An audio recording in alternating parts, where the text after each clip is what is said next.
My name is Ethan Cole, and at 25, before I lost my memory, I practically hated my arranged wife's guts. Then I smashed my head, and suddenly I was cornering my intense wife against a wall. "Hey there, beautiful," I'd said, a goofy grin probably plastered on my face. "You look an awful lot like the woman of my dreams."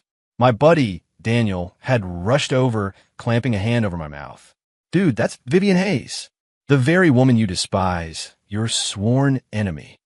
Later, watching her gently spoon-feed me breakfast, I couldn't help but think, well, this is actually pretty good. My name is Ethan Cole. I woke up with my mind a total blank. The doctor said I'd hit my head, causing temporary amnesia, and needed plenty of rest. A crowd of people milled around my hospital room, all talking at once, their expressions a confusing mix of emotions. But the first person I truly saw was her. She stood by the window, bathed in a soft glow from the sun, wearing a simple white dress. Her dark hair cascaded like a waterfall, and her skin was as fair as snow. She watched me silently, her eyes as deep as a starlit ocean, holding an undeniable possessiveness. Stunning. My heart hammered in my chest, completely out of my control. My mind was empty, but some primal instinct urged me to speak. I met her gaze, plastering what I hoped was a charming smile on my face. "Hey, beautiful," I said, "you remind me of someone." She raised an eyebrow, not speaking, just observing me, a faint hint of a smile playing on her lips. Beside her, a man in a sharp suit, looking every bit the corporate exec, visibly stiffened, about to intervene. But my mouth moved faster. "The woman of my dreams," I finished. "So tell me, how do I get to know you better?" I winked, trying to recall some cheesy pickup line I'd heard somewhere. "Should I sweep you off your feet, or charm you with sweet talk?" Pfft. Someone nearby couldn't hold back a laugh. The corporate exec man darted forward, clamping his hand firmly over my mouth. He leaned in, whispering urgently in my ear, "Ethan, my man, are you crazy? That's Vivian Hayes. The Vivian you absolutely despise. The one you swore you'd never marry in a million years." Vivian Hayes? Arranged marriage? Despise? The words hit my ears, but they stirred nothing. I only noticed that when she heard despise, Vivian's eyes subtly darkened, and the air around her instantly chilled. She ignored the exec, walking straight to my bedside. She looked down at me, her gaze assessing, and was that hurt? No, couldn't be. A woman like her wouldn't show weakness. She reached out, her cool fingertips lightly brushing my forehead. Her voice was clear and crisp, yet held a strange, hypnotic power. "Ethan, repeat what you just said." The chill from her touch made me shiver, but for some reason, it also felt strangely comforting. I pushed away the hand still covering my mouth and looked up at her, utterly serious, even a little bit hurt. "They said you're someone I despise? But I feel like you're the woman of my dreams." Vivian froze. Everyone in the room froze. The exec looked like the sky had fallen, wringing his hands. "It's over, it's really over. He's completely lost it." But Vivian slowly curved her lips into a smile. It wasn't the faint, distant smile from before. This was radiant, brimming with extreme satisfaction and possessiveness, like a vibrant red snow lotus blooming suddenly on an ice mountain, breathtaking and captivating. She leaned down, close to my ear, and in a voice only we could hear, she spoke each word clearly. "Ethan, you are mine." Her warm breath brushed my earlobe, carrying a faint, cool fragrance. My heart skipped a beat. The day I was discharged, Vivian came to pick me up herself, settling into her understated yet luxurious car. I curiously surveyed everything. Did we used to have a bad relationship? I ventured to ask. Vivian was looking at documents on a tablet. She didn't even lift her head, her tone even. "Yeah. Why?" She finally turned to look at me, her eyes deep. "What do you think?" I looked at her exquisite profile, so close, and my heart started racing again. I answered honestly, "I don't know, but I feel like now. I really like you." She seemed to smile faintly, then turned back to her documents, giving only a soft "hm." But I saw her fingers, gripping the edge of the tablet, tighten just a bit. The car pulled into a sprawling mansion on a private estate in the hills. The setting was unbelievably serene. The staff respectfully called her Ms. Hayes and me Mr. Cole. She led me to the room next to the master bedroom. You'll stay here from now on. We're not staying together? I blurted out, a hint of disappointment in my voice. Vivian looked at me intently, her expression complex and unreadable. You never used to let me into your room. A strange pang hit me. What kind of jerk was I before I lost my memory? As I pondered, Vivian's phone rang. She walked to the window to answer, her voice cold and businesslike. I watched her back, slender, poised, yet strangely lonely. Impulsively, I walked over and gently hugged her from behind. Her body instantly stiffened. The person on the other end of the phone seemed to still be talking, but she fell silent. I could feel her body tense, as if she was trying desperately to control something. After several seconds, she finally said coldly into the phone, I'll call you back, and hung up. She didn't move, didn't push me away, but her voice was tight. Let go. No way. I buried my face in the cool fragrance of her neck, nuzzling her. Wifey, you smell so good. Who are you calling wifey? Her voice held a hint of annoyance, but her ears were subtly turning red. They said it. We're in an arranged marriage, so that makes you my wife. I stated matter-of-factly, tightening my embrace. Was I blind before? To not want such a beautiful wife? Vivian's body slowly relaxed. She tried to subtly pull away, but couldn't, so she let me hold her. She just huffed. You just figuring that out now? I'm figuring it out now. I turned her to face me, looking into her eyes with utmost seriousness, even a hint of pleading. I'll be good to you from now on. So good. Her eyes were like dark, wet obsidian, reflecting my image. She looked at me for a long time, then gently pushed me away, her voice returning to its usual cool composure. Cut the sweet talk. Go take a shower, change, and come down for dinner.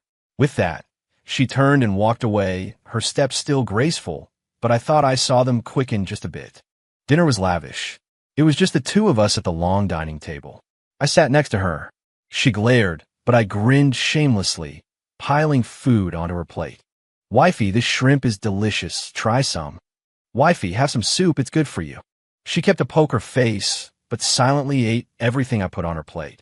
The butler and staff, standing nearby, kept their gazes down, but I swore their shoulders were shaking. After dinner, I tried to follow her to her study, but she shut the door on me. I have work to do, don't disturb me. I slunk back to my room, feeling a bit dejected. Lying on the bed, all I could think about was her. Her cool expression, her flushed ears, her telling me to cut the sweet talk. My heart felt full, soft and warm. Is this what it feels like to like someone? Why did the old me hate her? I couldn't understand it. In the middle of the night, I woke up thirsty. Passing the master bedroom, I noticed the door was ajar, a faint light glowing within. I gently pushed it open. Vivian was curled up on the sofa, asleep, covered only by a thin blanket. Her brow was furrowed, and she still held a document in her hand.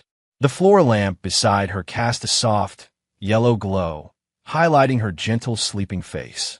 Stripped of her usual coolness and assertiveness, she looked fragile and endearing.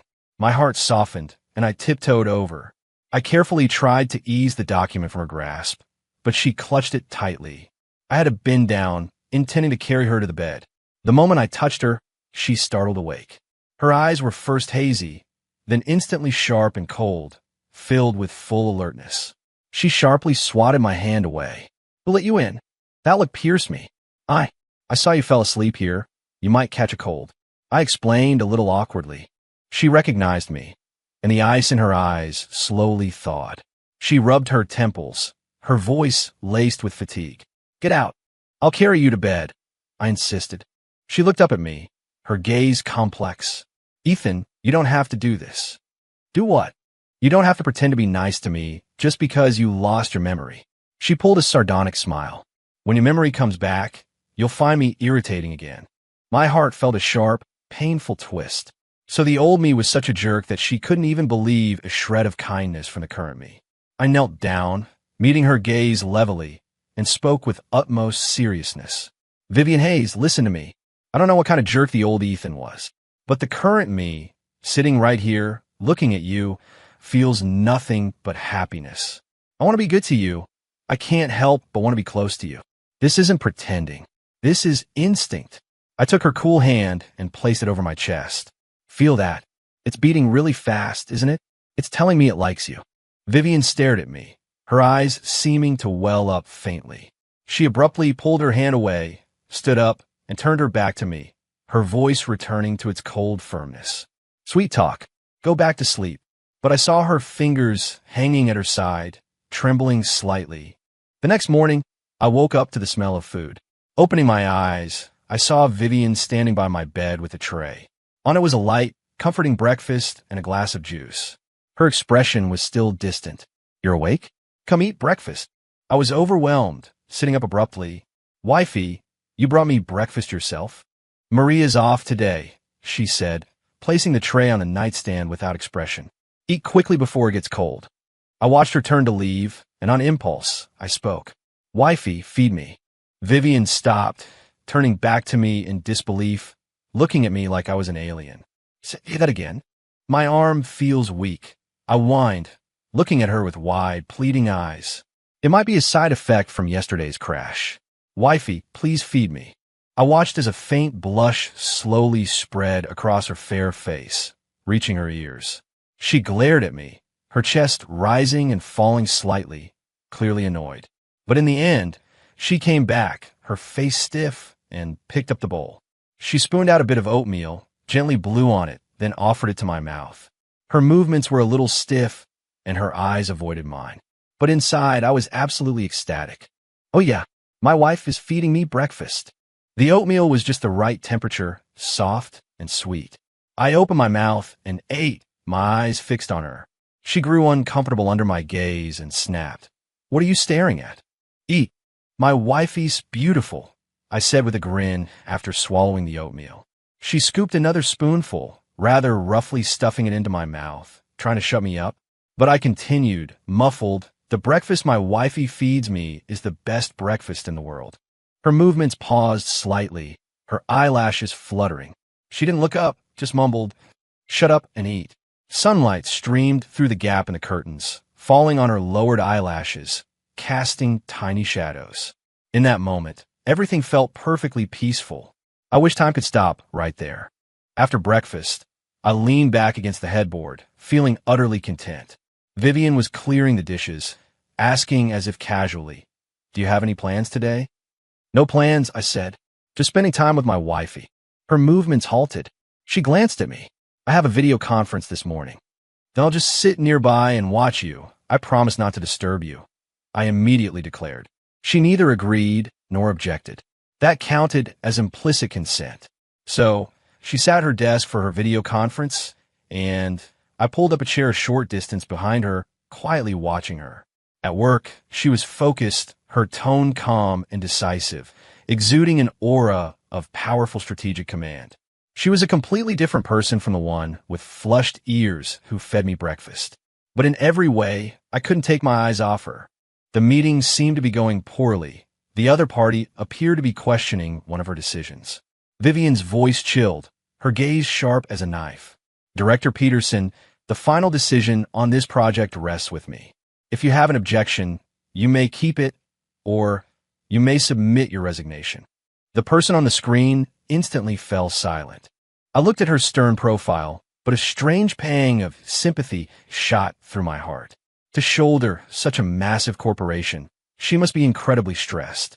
And the old me not only didn't understand her, but actually opposed her. I really was. A complete jerk. The meeting ended. Vivian closed her laptop and rubbed her temples, a hint of fatigue on her face. I immediately moved closer, placing my hands on her temples and gently massaging them. Her body stiffened, instinctively trying to pull away. "Don't move," I murmured.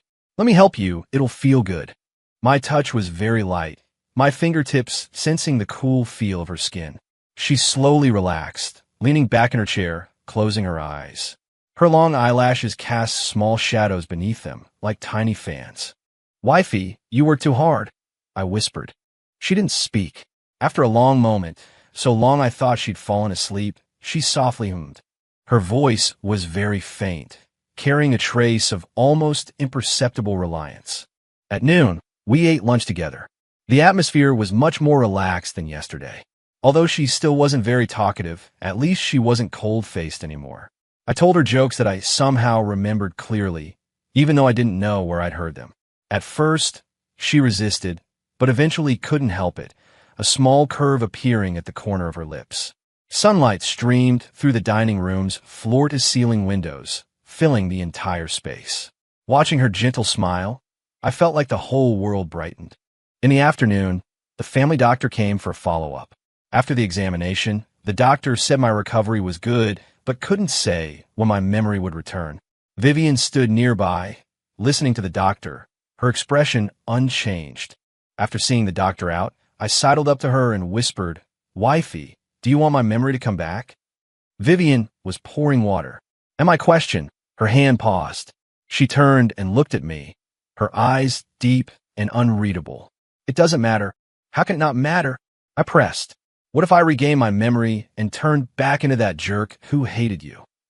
She took a step closer, looking up at me, her eyes filled with a tenacious certainty. "Then I will lock you away. Lock you in a place only I know. You will only see me, only depend on me, every single day, until you love me again, or until you can't imagine life without me." Her voice was very soft, yet carried an undeniable madness. My heart rate spiraled out of control again. Thump, thump, thump, thump. Not from fear, but from excitement. This feeling of being intensely needed, of being crazily possessed, was like a drug, intoxicating me. I looked at her red lips, so close, and my throat tightened. "You won't need to go through all that trouble." I leaned down, closer to her, my nose almost touching hers. "The me right now, I already can't live without you." Her pupils slightly dilated. Our breaths mingled. The atmosphere was charged with extreme intimacy. Just as my lips were about to touch hers, she suddenly turned her head, avoiding me. My kiss landed on her slightly warm cheek.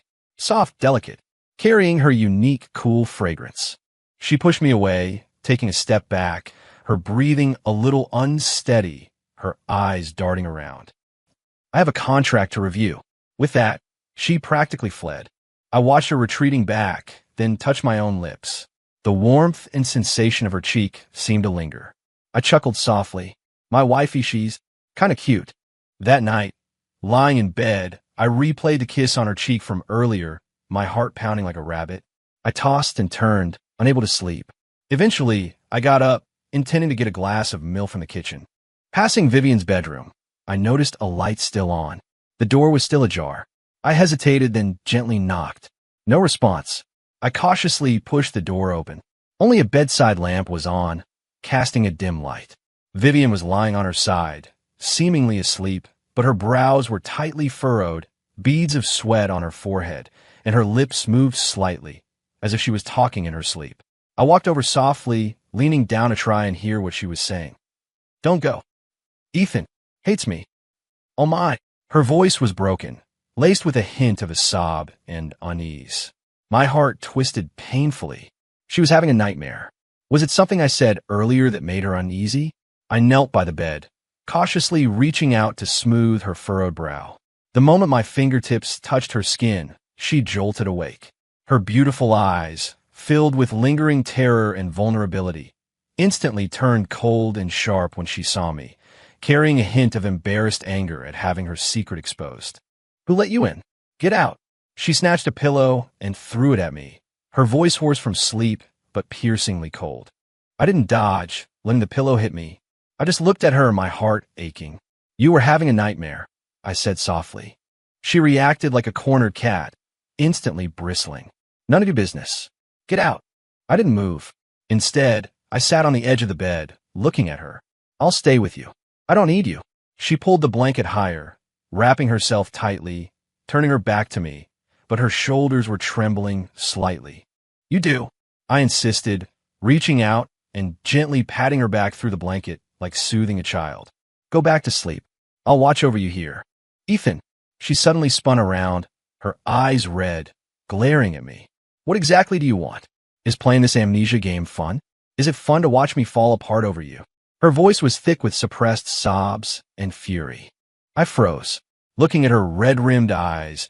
My heart felt like it was being squeezed by an invisible hand, suffocating pain.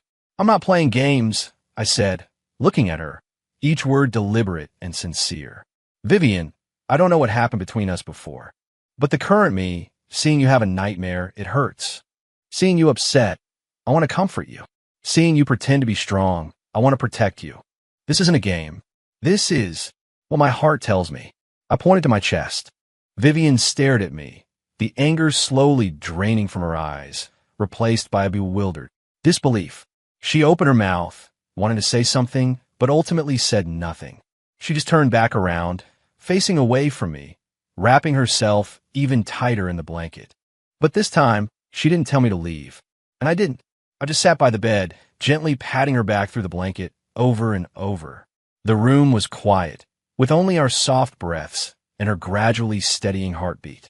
After who knows how long, her breathing became long and even. She seemed to have fallen back asleep. I looked at her peaceful, sleeping face, my heart filled with a profound tenderness. I leaned down and, very, very lightly, placed a kiss on her hair. "Good night, wifey," I whispered. Moonlight streamed through the sheer curtains, casting a soft glow on her face. I sat by the bed, watching her sleeping profile, feeling a peace and contentment I'd never known. Her soft hair still lingered on my fingertips, carrying a faint, cool fragrance. This woman, who had declared she would lock me away, now curled up under the covers like a child starved for security. What kind of jerk was I before my amnesia? Why was she so uneasy, even in her sleep? Those blank memories, like beasts hidden in a fog, stirred a vague irritation within me. But looking at her peaceful face, that irritation quickly faded. No matter what happened before, now, at this moment, I wanted to protect her. That was enough. I sat there, I don't know for how long, until the sky began to lighten. My legs were numb, and I carefully shifted, afraid of waking her. But as if sensing my movement, her eyelashes fluttered, and she slowly opened her eyes. The initial haze of sleep cleared, and when she saw me sitting by the bed, her eyes instantly became sharp, carrying a hint of alertness and an almost imperceptible panic. "Why are you still here?" She propped herself up, the thin blanket slipping to reveal her delicate collarbone. Her voice was hoarse from sleep, but her tone had returned to its usual coolness. "I told you I'd watch over you." I looked at her and smiled. "Did you sleep well?"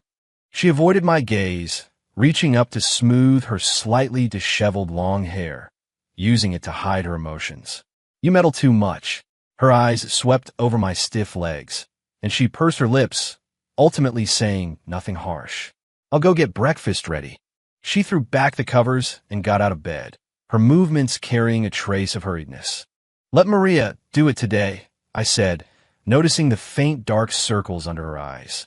"You should rest a bit more." Her steps paused. Without turning around, she simply said, "No need." Watching her retreating back, I rubbed my numb legs, feeling a slight sweetness in my heart. She seemed less resistant to me now. Breakfast was still a light, comforting meal, but today it was served by Maria. Vivian had already changed into a sharp white pantsuit, her hair pulled back, revealing her elegant, fragile neck. She was once again the formidable CEO of Hayes Industries. She sat at the head of the dining table, sipping her oatmeal while reading financial news on her tablet.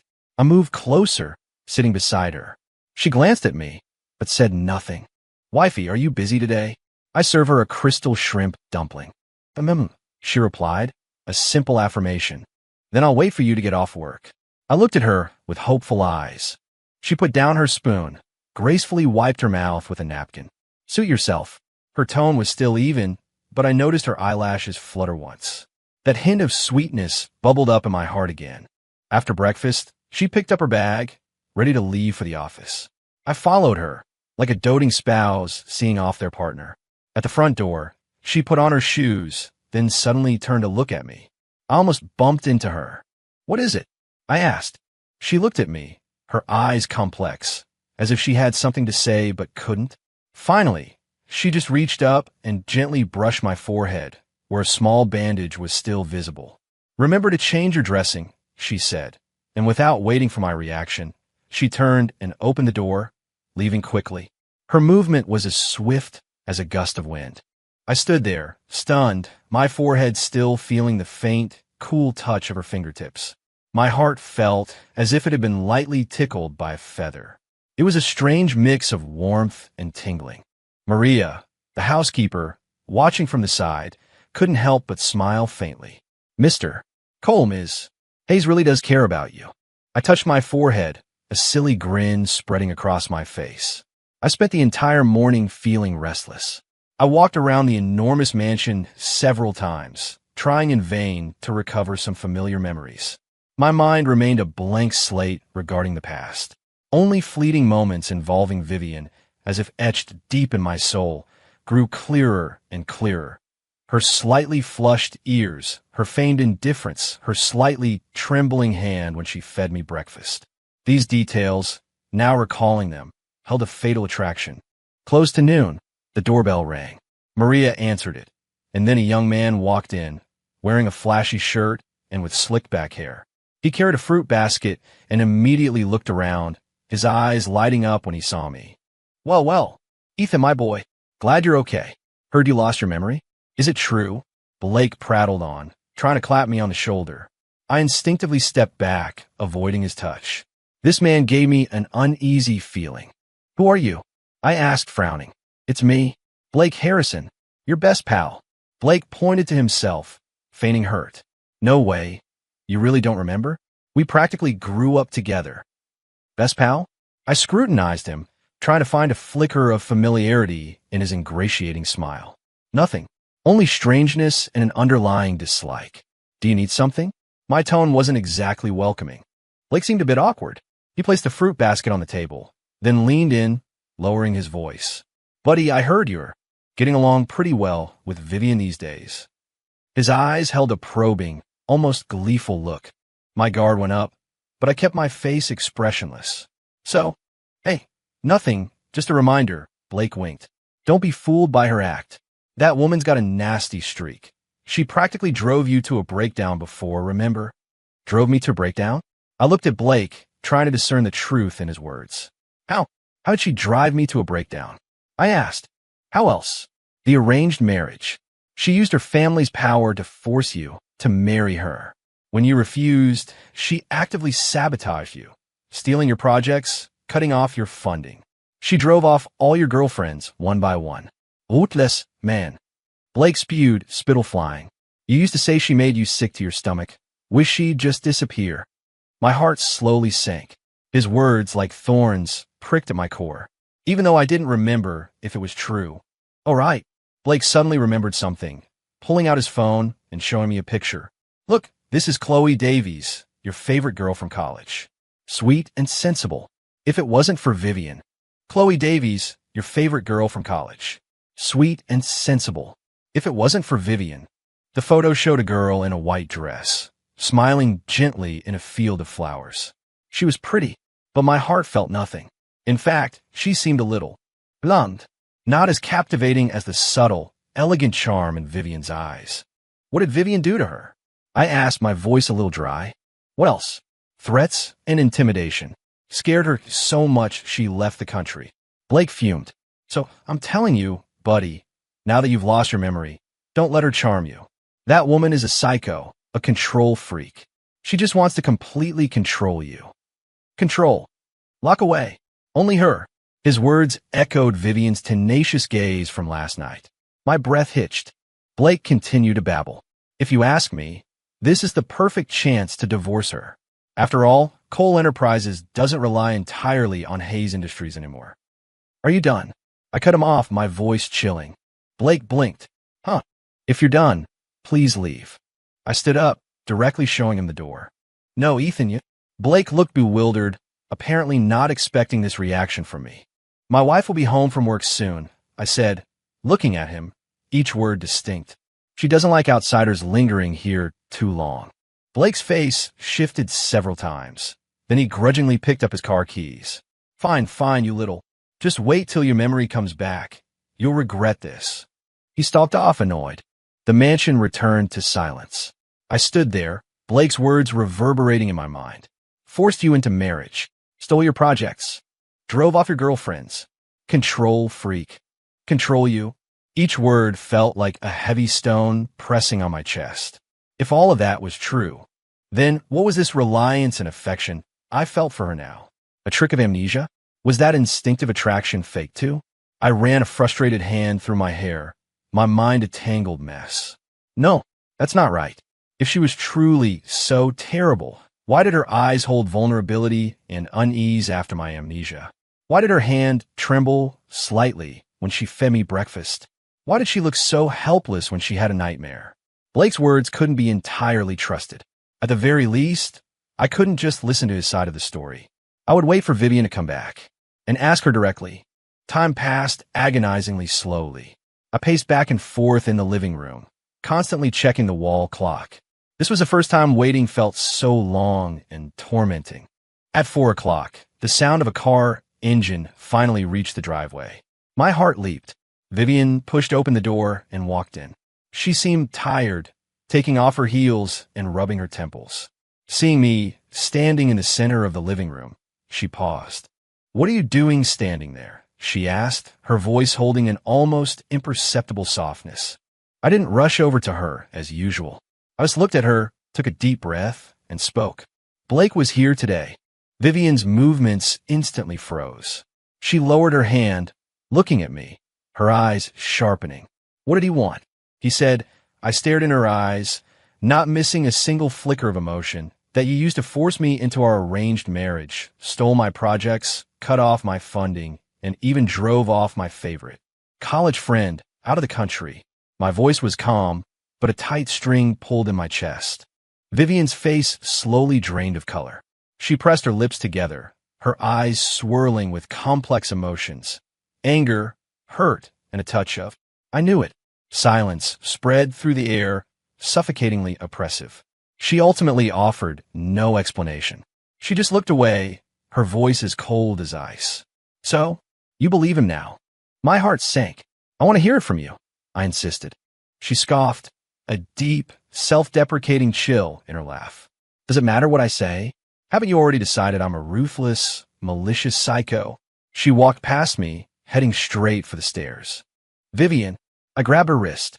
Her wrist was thin, her skin cool. She sharply yanked her hand away, as if I'd touched her with something dirty. She turned, standing barefoot on the stairs, looking down at me, her eyes utterly cold and distant.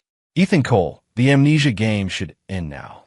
Whether you remember or not doesn't matter. What we have was a mistake from the beginning. This way it's fine." With that, she turned and walked upstairs without looking back. Her posture was resolute, carrying a desperate pride. I stood there, my hand still in midair, my fingertips seemingly retaining the cool sensation of her wrist. My heart felt like a gaping hole, and a cold wind howled through it. She didn't deny it. So, everything Blake said was true? Did I really hate her that much before? Then what was this strange attraction and dependence I felt now? A joke? My mind was a chaotic mess, like a soaked wad of cotton, heavy and suffocating. I stumbled back to my room, closed the door, and slid down the wall to sit on the floor. Sunlight streamed through the window, casting bright patterns on the floor, but it couldn't dispel the chill in my heart. What was I supposed to do? Believe those seemingly logical facts, or trust this uncontrollable instinct in my heart? That instinct that made me happy just seeing her and safe when I was near her. At dinner time, Maria knocked on my door. "Mr. Cole, dinner is ready." "Ms. Hayes is already in the dining room." I hesitated, then opened the door. What had to be faced had to be faced. In the dining room, Vivian was already seated at the head of the table. She had changed into casual clothes, her face bare, her hair loosely tied back, making her seem less sharp and more gentle than during the day. But her face was still pale, and her eyes were distant, showing no emotion. I walked over and sat opposite her. The table was set with exquisite dishes, steaming hot, but neither of us touched our chopsticks. The silence was awkwardly tense. Maria stood nearby, sensing the discomfort, anxiously wringing her hands. "Eat," Vivian finally said, her voice flat, picking up her chopsticks and slowly eating a green vegetable. I picked up my chopsticks too, but had no appetite. I pushed the rice around in my bowl, tasting nothing. Secretly glanced to her. She ate very little, her movements elegant, but she seemed to be going through the motions. Her eyelashes were lowered, casting small shadows beneath them, hiding her emotions. That college friend, I couldn't help but ask, my voice a little dry. Vivian's hand, holding her chopsticks, paused. She looked up at me, her eyes very still, a stillness that unnerved me. Chloe Davies, she stated the name precisely, a faint, mocking curve on her lips. What? Thinking of your first love? My heart felt a prick. I wasn't thinking of her, I said, looking at her. I just want to know, was Blake telling the truth? Did you really drive her out of the country? Vivian put down her chopsticks with a soft clink. She leaned back in her chair, hands clasped in front of her, her gaze calmly fixed on me, as if assessing a stranger. What if I said yes? My heart plummeted. Why? I heard my own voice ask. Why? She repeated, as if I'd asked something amusing, and gave a soft, chilling laugh. Because I didn't like the way she looked at you. Because I didn't like how close you two were. Because you are mine. Her tone was utterly calm, almost devoid of emotion, as if stating the simplest of facts. But each word was like a heavy hammer blow to my heart. Because you are mine. She had said that last night, too, with a tenacious madness. Hearing it now, a chill ran down my spine. So, Blake hadn't lied to me. She really was that kind of person. Controlling, ruthless. I looked at her, that impeccably exquisite face, now veiled by a strange shadow in my eyes. That inexplicable stirring and dependence in my heart wavered at that moment. Should I really keep my distance from her? Scared. Vivian looked at my expression, the mockery on her lips deepening. Do you think I'm a psycho now? She stood up, looking down at me, her eyes completely cold and distant. Ethan Cole, this is the real me. It was true then, it's true now, and it will be true always. So, stop looking at me like that. And stop coming close to me. With that, she turned and left the dining room, her back resolute. I sat alone in the empty dining room, looking at the almost untouched dishes on the table, feeling hollow, as if something important had shattered. That night, I didn't knock on her door again. She didn't come out either. We each stayed in our rooms, like two strangers living under the same roof. The mansion was eerily quiet. I lay on my bed, staring at the ceiling, completely sleepless. Her words echoed repeatedly in my mind. Because you are mine. This is the real me. Stop coming close to me. Each word was like an ice pick, piercing painfully. But strangely, despite the coldness and confusion, I didn't feel aversion. In fact, in some corner of my heart, there was a twisted, almost perverse satisfaction. Did she do those things because she cared? The moment this crazy thought surfaced, it startled me. Was I not quite right either? I tossed and turned until late in the night, finally drifting into a fitful sleep. My dreams were bizarre and fragmented. One moment, Vivian's tenacious eyes said, "You are mine." The next, Blake's smug face appeared. Then a blurry figure in a white dress was crying. I woke up the next morning with a splitting headache. Stepping out of my room, the living room was empty. Maria said Vivian had left for the office early. She'd left instructions, saying she'd be busy with company matters and might be back late. So, I shouldn't wait up for her. I looked at the tightly closed master bedroom door, my heart feeling like it was stuffed with cotton. Was she avoiding me? Because we'd laid everything bare yesterday. She couldn't even bother with pretense anymore. The next few days, just as she'd said, she left early and returned late. We barely saw each other. Even when we occasionally crossed paths in the early morning or late at night, she'd only nod distantly before walking past, her eyes no longer lingering on me. That deliberate aloofness was more painful than any direct argument. The mansion was large, but it felt empty. Without her, it was desolate, like a luxurious cage. I tried to find things to do, read, watch movies, walk in the garden, but nothing sparked my interest. My mind kept drifting back to her, remembering her slightly flushed ears when she fed me breakfast, remembering her vulnerable expression when she had a nightmare, remembering her stiff body when I hugged her, and that imperceptible relaxation in the end. Those details, now recalling them, held a fatal attraction. Blake came to see me again once, bringing a few of my so-called old friends, saying they wanted to take me out to reminisce and have some fun. I looked at their smirking faces and just felt annoyed. No thanks, I refused flatly. Whoa, mister. Cole, turning over a new leaf? Has a missus got you on a leash? A man with dyed blonde hair winked. Heard Vivian Hayes is pretty ruthless. Guess it's true. Got our Ethan tamed. Another chimed in. Blake clapped me on the shoulder, saying earnestly, Buddy, don't be stubborn. Come out with us. Maybe you'll remember some good old times. Better than staring at a dragon lady all day. Dragon lady? I frowned, shaking off Blake's hand. She's not, I said coldly. Everyone froze. I'll decide what kind of person she is, I said, looking at them, each word deliberate.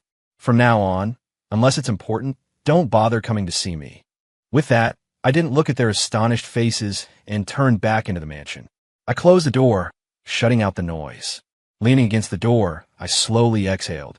A strange sense of lightness filled me. Perhaps deep down, I wasn't like them. Is that why I was so miserable before my memory loss? So what about Vivian? Were the things she did to me out of love or purely possessiveness and control? I couldn't figure it out. That evening, I sat on the living room sofa, the lights off, only the faint glow of the TV screen playing a boring reality show. My mind, however, was silently counting the minutes. Almost 11. She still wasn't back. These past few days, she seemed even busier than before, the dark circles under her eyes more pronounced. Was she numbing herself with work? Or did she simply not want to see me? The sound of keys turning in the lock echoed from the entrance. My heart skipped a beat, and I instinctively straightened up. The door opened, and Vivian walked in. She seemed very tired, her steps a little unsteady. She leaned against the entrance wall, rubbing her temples. In the darkness, I couldn't make out her expression, only a blurry, slender silhouette. She didn't seem to notice me sitting in the living room, fumbling to turn on the light. Just then, her body swayed, as if she'd lost all strength about to fall. Careful! My body reacted faster than my brain. I sprang from the sofa in an instant, rushing over, and wrapped my arm around her waist before she could hit the floor. Her waist was so thin, I could easily encircle it with one hand. Her body was soft and warm, carrying the cool scent of the night air and a faint smell of wine. She'd been drinking? My heart tightened. Vivian was clearly startled. Her body instantly tensed, and she instinctively tried to push me away. Let go. Her voice was hoarse with drink and resistance. Don't move. I tightened my grip, pulling her closer into my embrace, my voice laced with a tension and anger I hadn't realized I felt. You drank? And this much? Did you come back alone? A barrage of questions tumbled out, laced with accusation. Vivian's struggle stopped. She looked up at me, illuminated by the moonlight filtering through the window. In the darkness, her eyes were strikingly bright, as if covered by a film of moisture, hazy and with a hint of hurt. None of your business, she muttered, turning her head away. It is my business. My temper flared inexplicably. You're my wife. If I don't look out for you, who will? The words burst out, undeniably possessive. We both froze. Vivian stared at me, her eyes complex. I looked at her face, so close, smelling the cool fragrance of her skin mingled with wine, my heart pounding like a drum. All the so-called truths, all the deliberate aloofness, seemed irrelevant at this moment. What mattered was that she was in my arms. What mattered was that I didn't want to let go. I took a deep breath and swept her up into my arms. Ah, she gasped, instinctively wrapping her arms around my neck. Ethan, what are you doing? Put me down. Shut up, I said, holding her steadily as I walked upstairs, my voice firm. Struggle again, and I'll drop you. She actually stopped struggling. She just buried her face in my chest, mumbling softly. Jerk. Her voice was very quiet, with a slight nasal quality, not like an insult at all, but rather like a whine. My heart instantly melted into a puddle. Carrying her, I walked into the master bedroom and gently placed her on the soft bed.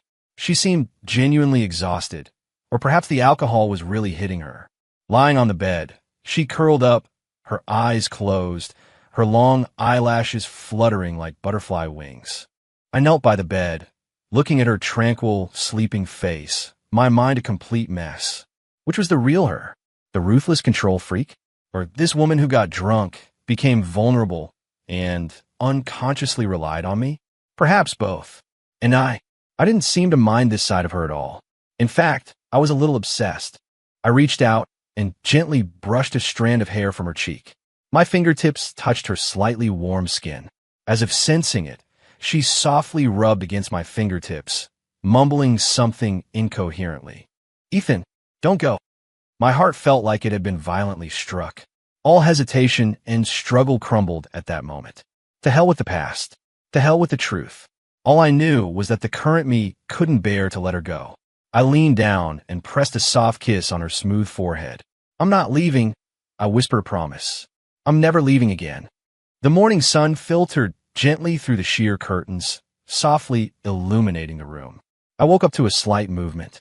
Opening my eyes, I found myself still slumped by Vivian's bed. Having fallen asleep, her hand unconsciously held tightly in mine.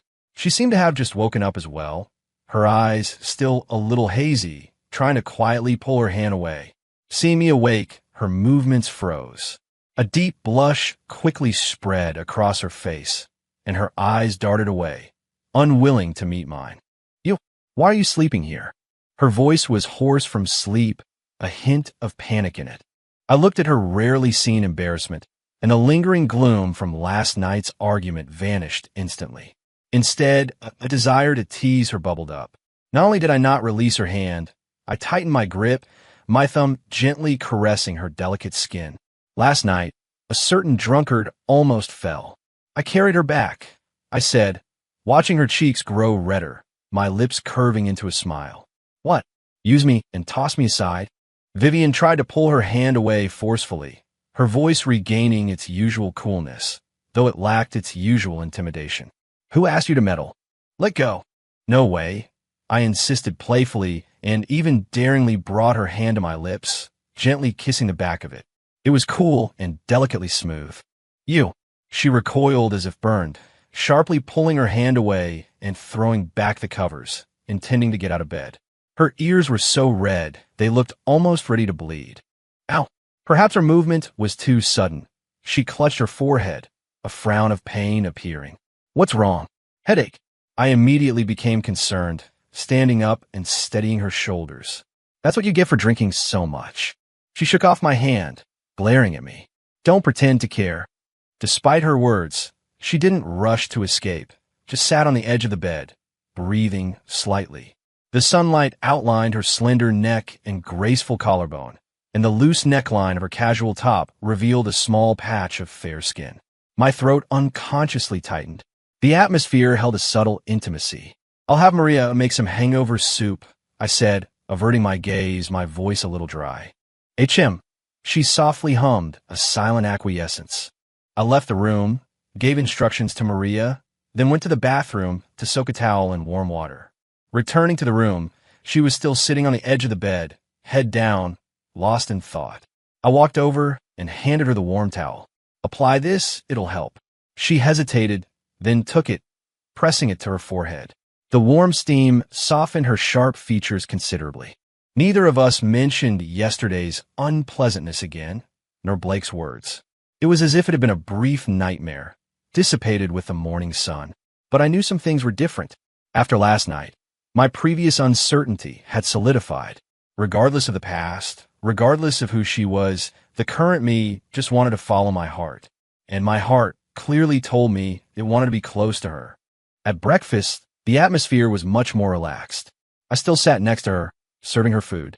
She no longer coldly refused, just ate in silence. Occasionally, I'd tell a not-so-funny joke, and while she wouldn't laugh, the corners of her lips would subtly twitch. That was enough. Are you going to the office today? I asked. She put down her juice glass, wiping her mouth with a napkin. There's an important merger I need to discuss. Is it complicated? I noticed a faint trace of fatigue in her brow. A bit. She didn't elaborate, but her tone was no longer as guarded as before. Don't overdo it, I said, looking at her earnestly. Remember to rest. She glanced at me, her eyes flickering, then softly hummed. I walked her to the door, watching her get into the car. Before the car started, she rolled down the window, looked at me, and seemed to hesitate. What is it? I leaned in to ask. Nothing. She looked away. Go inside. The car slowly drove off. I watched its retreating form, but my heart didn't feel hollow like it had a few days ago. Instead, there was a sense of contentment. Perhaps getting close to her was the only instinct I'd truly known since losing my memory. I was in a great mood all day. I took a walk in the garden, read for a bit, and even on a whim, went into the kitchen, wanted to learn how to make chicken Alfredo, a dish Vivian seemed to enjoy. I almost set the kitchen on fire, and Maria had to laughingly usher me out. "Mr. Cole, maybe you should rest. I can handle these tasks," Maria said, looking at the messy kitchen, a helpless smile on her face. I rubbed my nose, a little embarrassed. It seemed I truly had no talent for cooking. In the afternoon, I received an unexpected call. It was from a private investigator. After my amnesia, I wasn't entirely passive. Driven by instinct, I had secretly hired a detective to investigate my past, especially my relationship with Vivian. Blake's words were like a thorn. I couldn't completely ignore them. I needed to know more. The detective called, saying he had some preliminary findings and wanted to meet to discuss them. I hesitated but agreed. We met at a secluded coffee shop. The detective was a sharp, competent-looking middle-aged man. He handed me a file folder. "Mr. Cole, these are some of the things we've found so far." He lowered his voice. "Regarding your arranged marriage with Ms. Hayes and Ms. Chloe Davies." I took the folder, my fingers tightening slightly. "Just tell me," I said, not opening it. The detective nodded. "According to our current investigation, your arranged marriage with Ms. Hayes was indeed arranged by both families. Initially, you seemed very resistant. You publicly expressed your displeasure on multiple occasions. My heart sank. As for Ms. Chloe Davies," the detective paused, seemingly choosing his words carefully. "She did leave the country a year ago, her paperwork handled very hastily. We found that before she left, a substantial sum was transferred into her account from an offshore company. The source of funds, we can't directly trace it back to Hayes Industries yet, but it's highly suspicious. Furthermore," the detective glanced around, lowering his voice even further, "we found that sometime before your accident, you seemed to be secretly gathering evidence of alleged commercial irregularities by Hayes Industries."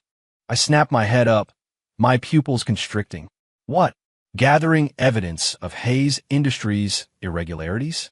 The old me was doing something like that? Was it to resist the arranged marriage? Or to completely ruin the Hayes family? If this was true, did Vivian know? Were her so-called compulsion and control actions understandable in that context? My heart rate suddenly accelerated, my mind a chaotic mess. "Anything else?" I asked, my voice dry. "Just this for now," the detective said. "More in-depth investigation will take time, and it seems someone is deliberately covering things up." Someone deliberately covering things up? Was it Vivian? I held the seemingly lightweight folder, yet it felt heavy as 1,000 pounds. Inside, it likely held the truth that would overturn all my current perceptions. Back at the mansion, I locked myself in my room. I stared at the folder on the table, unable to open it. Fear. For the first time, I clearly felt fear. Fear that it would confirm Blake's words. Fear that it would prove Vivian was a ruthless and scrupulous person. But even more, fear that it would prove the old me had deliberately tried to harm her. If that were the case, wouldn't my current uncontrollable attraction be an even greater irony and hurt for her? Footsteps sounded outside. Vivian was back. I took a deep breath and shoved the folder into the bottom drawer of my desk. Not yet. At least, not until I sorted out my own thoughts could I let her know. I opened the door and walked out. Vivian was standing in the living room, seemingly waiting for me. She was wearing a champagne-colored suit today, highlighting her porcelain skin and exceptional elegance. But there was a trace of undeniable fatigue on her face. "You're back." I walked up to her, trying to keep my voice natural. "Mm." She glanced at me, a hint of inquiry in her eyes. "You went out this afternoon?" My heart skipped a beat, but my face remained impassive. Yeah, just walked around a bit, felt restless. She didn't press further, just rubbed her temples. "The merger talks aren't going well." "What happened?" I naturally took the bag from her hand, as if I'd done it countless times. She seemed to pause, glanced at me, but didn't refuse. "The other parties suddenly changed their terms, demanding a higher price," she said, sitting on the sofa, her voice laced with annoyance. "Someone seems to be backing them. Someone behind the scenes, causing trouble." I immediately thought of Blake, or was a mess left by the old me? "Do you need my help?" He sat beside her, asking softly. She looked at me in surprise, as if I'd suggested something preposterous. You? The distrust in her eyes felt like a tiny prick. Right in her eyes, the current me was just an amnesiac, perhaps even someone who had tried to harm her. What ability or right did I have to help her? I suppressed the bitter taste in my mouth and smiled. Maybe I'll get lucky and offer some good advice? She looked at me for a few seconds, then finally shook her head, her voice softening slightly. No need. I can handle it. It was that same strong, distant self-reliance. I looked at her profile, a powerful urge surging through me. I wanted to protect her. I wanted to shield her, prevent anyone from hurting her. This urge was so strong, so real. It almost drowned out the unsettling truths I had just learned. Vivian, I said, using her first name. She flinched, turning sharply to look at me, her eyes filled with shock and a hint of panic. This was the first time I'd used her first name since my amnesia. What is it? Her voice was a little shaky. I looked into her eyes and said with utmost sincerity, no matter what happened before, no matter who I was, who you were, the me right now, I'm here. My desire to be good to you, it's real. So could you try to lean on me just a little, even just a little bit? Vivian stared at me, her lips slightly parted, as if she'd lost all words. Her usually cool and composed eyes swirled with intensely complex emotions. Shock, bewilderment, disbelief, and a trace of tenderness after being deeply moved. After a long silence, so long I thought she wouldn't answer, she very, very softly, almost inaudibly, and it was like a feather gently landing on my heart, spreading a circle of tender ripples. That was enough.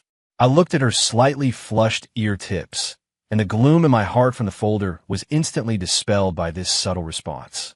Sunlight streamed in again, warm and inviting. That almost inaudible HM was like a pebble dropped into a lake, creating ripple after ripple in my heart. I looked at her slightly flushed profile and her evasive gaze, my heart melting into a puddle of tenderness. The ice mountain seemed to have cracked, letting in a sliver of sunlight meant just for me. This was enough. At least, she was no longer a porcupine, aiming all her quills at me. At dinner, the atmosphere was noticeably different. I still served her food, making small talk. While she remained quiet, she occasionally responded, or her lips would subtly twitch when I told a silly joke.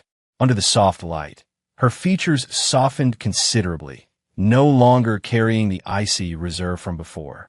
Is that merger deal really that tricky? I asked casually, but my mind was on what the detective had said that afternoon. Someone was stirring up trouble behind the scenes. Who could it be? Vivian's hand, holding her chopsticks, paused. She looked up at me, seeming a little surprised that I was still asking about it. It's all right, she said, her tone even, but the fleeting seriousness in her eyes didn't escape me. I can handle it. That phrase again, carrying her unique pride and stubbornness. I didn't press further. Some boundaries needed to be crossed slowly. Pushing too hard would only make her retreat back into her shell. After dinner, she didn't immediately go back to her study to work. Instead, she sat on the living room sofa, holding her tablet, her brows slightly furrowed. I went over and sat next to her. Her body stiffened for a moment, but she didn't move away. What are you looking at? It was information about the merger, dense with data and terms. The other party is Horizon Tech. I saw the company logo on the document, a somewhat familiar symbol. Vivian looked at me in surprise. You know this company? I rummaged through my blank memories, shaking my head. I don't remember, but it feels a little familiar, especially that logo. I felt like I'd seen it somewhere. Vivian's eyes darkened slightly, but she said nothing, returning to her document.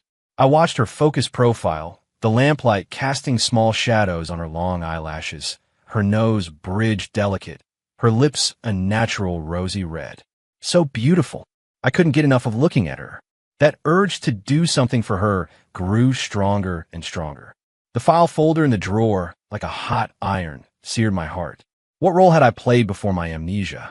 The next day, I found an excuse to go out and met the private investigator again. It was the same secluded coffee shop.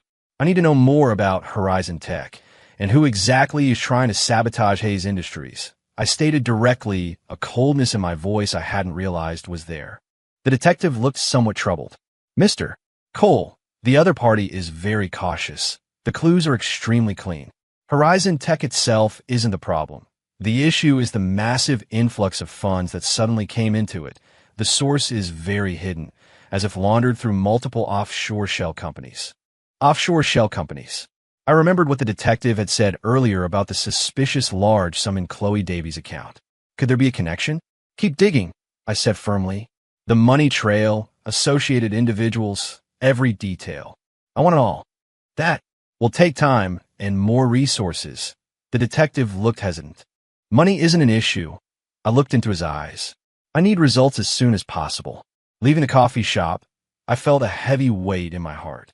The fog seemed to be getting thicker. The old me, Vivian, Chloe Davies, Blake Harrison, and now this suddenly appearing Horizon Tech. What intricate web connected us all? It was afternoon by the time I returned to the mansion. To my surprise, Vivian was home. She sat on the white swing chair in the garden, wearing a simple cotton maxi dress, a book on her lap. Sunlight filtered through the leaves, dappling her with light. A gentle breeze stirred strands of her hair. Quiet, beautiful like a painting. I softened my footsteps as I approached. She seemed absorbed in her reading, unaware of my presence. It wasn't until my shadow fell over her that she suddenly looked up. Seeing it was me, the wariness in her eyes instantly vanished, replaced by an almost imperceptible relaxation. You're back. She closed her book, her tone very natural, as if the estrangement and arguments between us had never existed. Yeah. I sat in the empty spot beside her, and the swing gently swayed. Why are you back so early today? Finished most of my work, taking a little break, she said, turning her head slightly, avoiding my overly direct gaze. Her ears were faintly pink in the sunlight. My heart felt like it was being lightly tickled by a feather. Is the book good? I made conversation. It's all right. She put the book aside. It was a foreign novel. We sat side by side on the swing, neither of us speaking. The sun was warm, the breeze gentle. The air was filled with the scent of grass and faint flowers, and her familiar, cool fragrance. This was what perfect peace must feel like. I wished it could always be like this. That merger deal. I hesitated, then spoke. If there's anything I can do to help, just say the word. Vivian turned to look at me, her eyes somewhat complex. Why are you suddenly so interested in the company's affairs? Why? Because I hated seeing her bear everything alone. Because I wanted to prove that the current me was different from that old jerk. Because I wanted to be someone she could rely on. But those words, when they reached my lips, changed. You're my wife. Isn't it natural for me to care? I looked at her, stating matter-of-factly. Vivian's cheeks flushed visibly. She glared at me, her voice tinged with reproach. Who's your wife? Don't call me that. The law says so. Why can't I? I grinned, leaning closer. Wifey, wifey, wifey. Shut up. She angrily reached out to cover my mouth, but I seized the opportunity to grab her wrist. Her wrist was slender, her skin delicate and cool. I tightened my grip on her hand, not letting her pull away. Our eyes met. Her gaze held panic, embarrassment, and a hint of a stirring I deliberately ignored. Sunlight danced in her clear pupils, sparkling like shattered diamonds. My heart rate, once again, uncontrollably accelerated. Vivian, I said, looking at her, my voice unconsciously deepening. I told you my desire to be good to you, it's real. She stared at me, forgetting to struggle. The air seemed to solidify at that moment. Only the mingled sounds of our breathing and our rapidly beating hearts remained. I slowly leaned down, closer to her, wanted to kiss those tempting lips so close to mine, just as my lips were about to touch hers. Ms. Hayes, Mr. Cole, you have visitors. Maria's voice came from nearby, shattering the intimate atmosphere. Vivian, startled as if suddenly awakened, sharply pulled her hand away and stood up from the swing, her cheeks flushed, her eyes darting away. Who is it? She smoothed her slightly disheveled hair, her voice regaining its usual coolness, though it still held an almost imperceptible tremor. My heart felt a pang of disappointment, but I had no choice but to stand up too. It's Mr. Blake Harrison, Maria replied. Blake Harrison? Why was he here again? I frowned, a strong sense of aversion rising within me. Vivian's face instantly turned cold as well. That rare touch of softness vanished, and her eyes were once again covered by a layer of ice. "Let him in," she said faintly, turning towards the living room. Her back was straight, poised for defense. I looked at her sudden change of attitude, feeling like something was stuck in my throat. Blake's appearance was like a spoiled apple in a fine basket. The burgeoning intimacy and softened atmosphere between us instantly reverted to its original state. Blake was still his usual nonchalant self, wearing a flashy shirt, and as soon as he entered, he swaggered in, shouting, "Well, while everyone's here, guess I came a bad time." His gaze lingered between Vivian and me, openly curious and gloating. Vivian sat on the main sofa, watching him expressionlessly. "Do you need something? Can't I just come see my buddy?" Blake plopped down on the sofa next to me, hooking an arm over my shoulder, which I subtly shrugged off. He didn't seem to care, grinning at Vivian. "Ms. Hayes, heard you're working on the Horizon Tech merger? Not going too well, huh?" Vivian's eyes narrowed, and the atmosphere around her instantly became dangerous. "How do you know?" "Uffed. The circles are small. Everyone knows what's going on," Blake said, crossing his legs, a hint of smugness in his voice. "I even know that the people giving you trouble have some serious backing." My heart plummeted. Was it him after all? Or related to him? Vivian scoffed. "Don't worry your head about it." "Oh, come on. We're practically friends." Blake leaned in, lowering his voice, but his eyes darted to me. "Ms. Hayes, why go through all this trouble?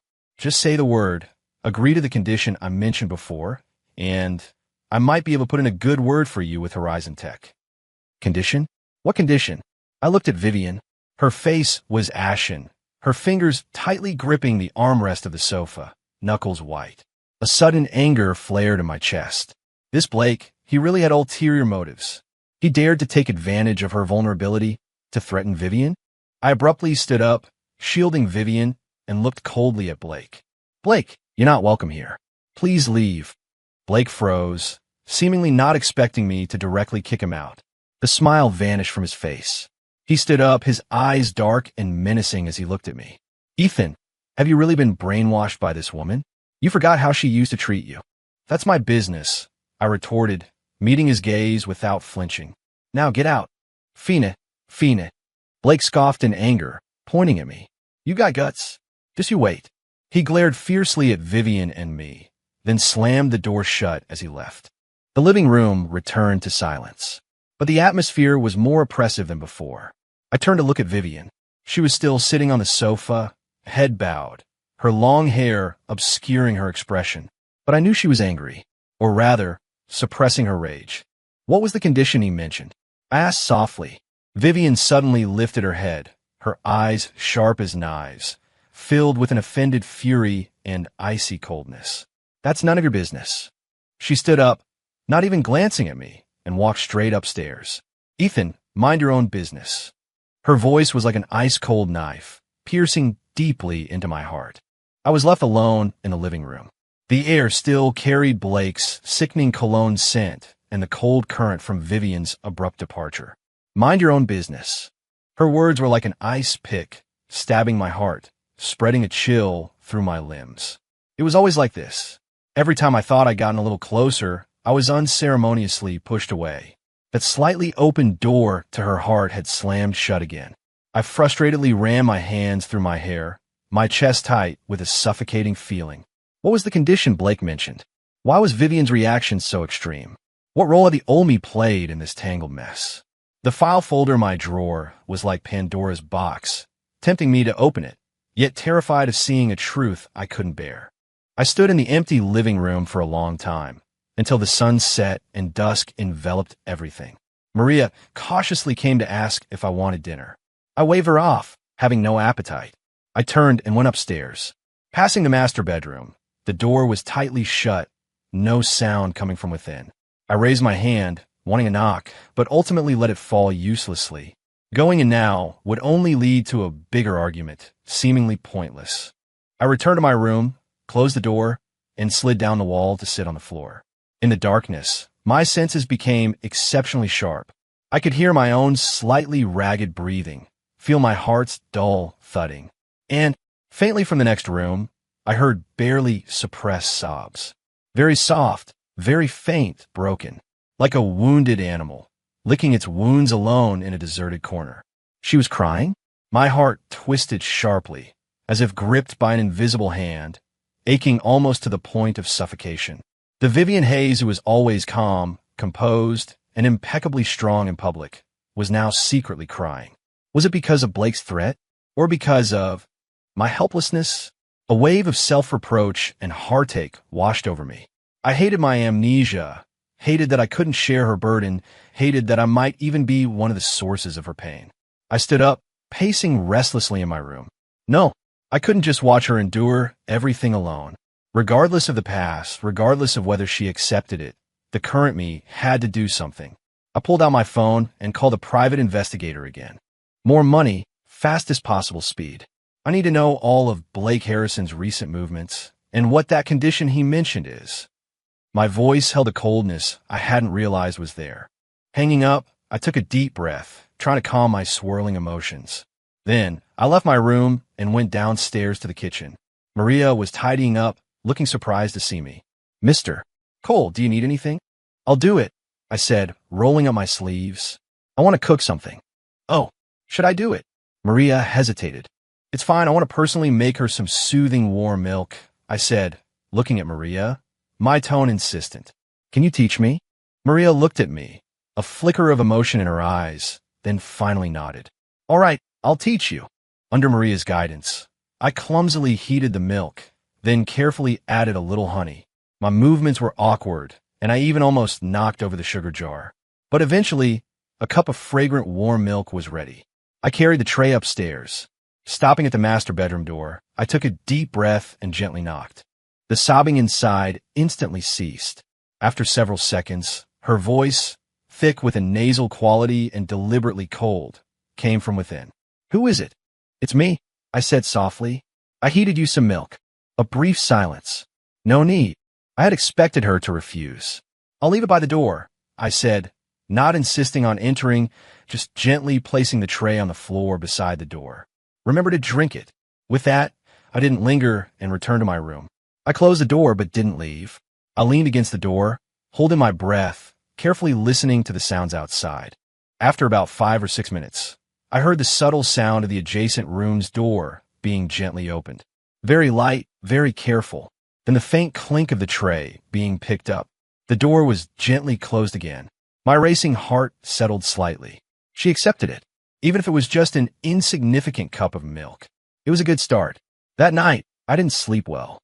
My dreams were still fragmented, filled with Vivian's cold gaze, Blake's smug face, and a blurry figure in a white dress crying. I woke up very early the next morning. When I went downstairs, Vivian was already in the dining room. She was dressed in a sharp black pantsuit, her makeup meticulously applied. Once again, the impeccably poised CEO of Hayes Industries. Only her eyes were still slightly swollen. Even foundation couldn't completely hide it. Seeing me, her eyes flickered, then quickly darted away as she lowered her gaze to the financial newspaper in her hand.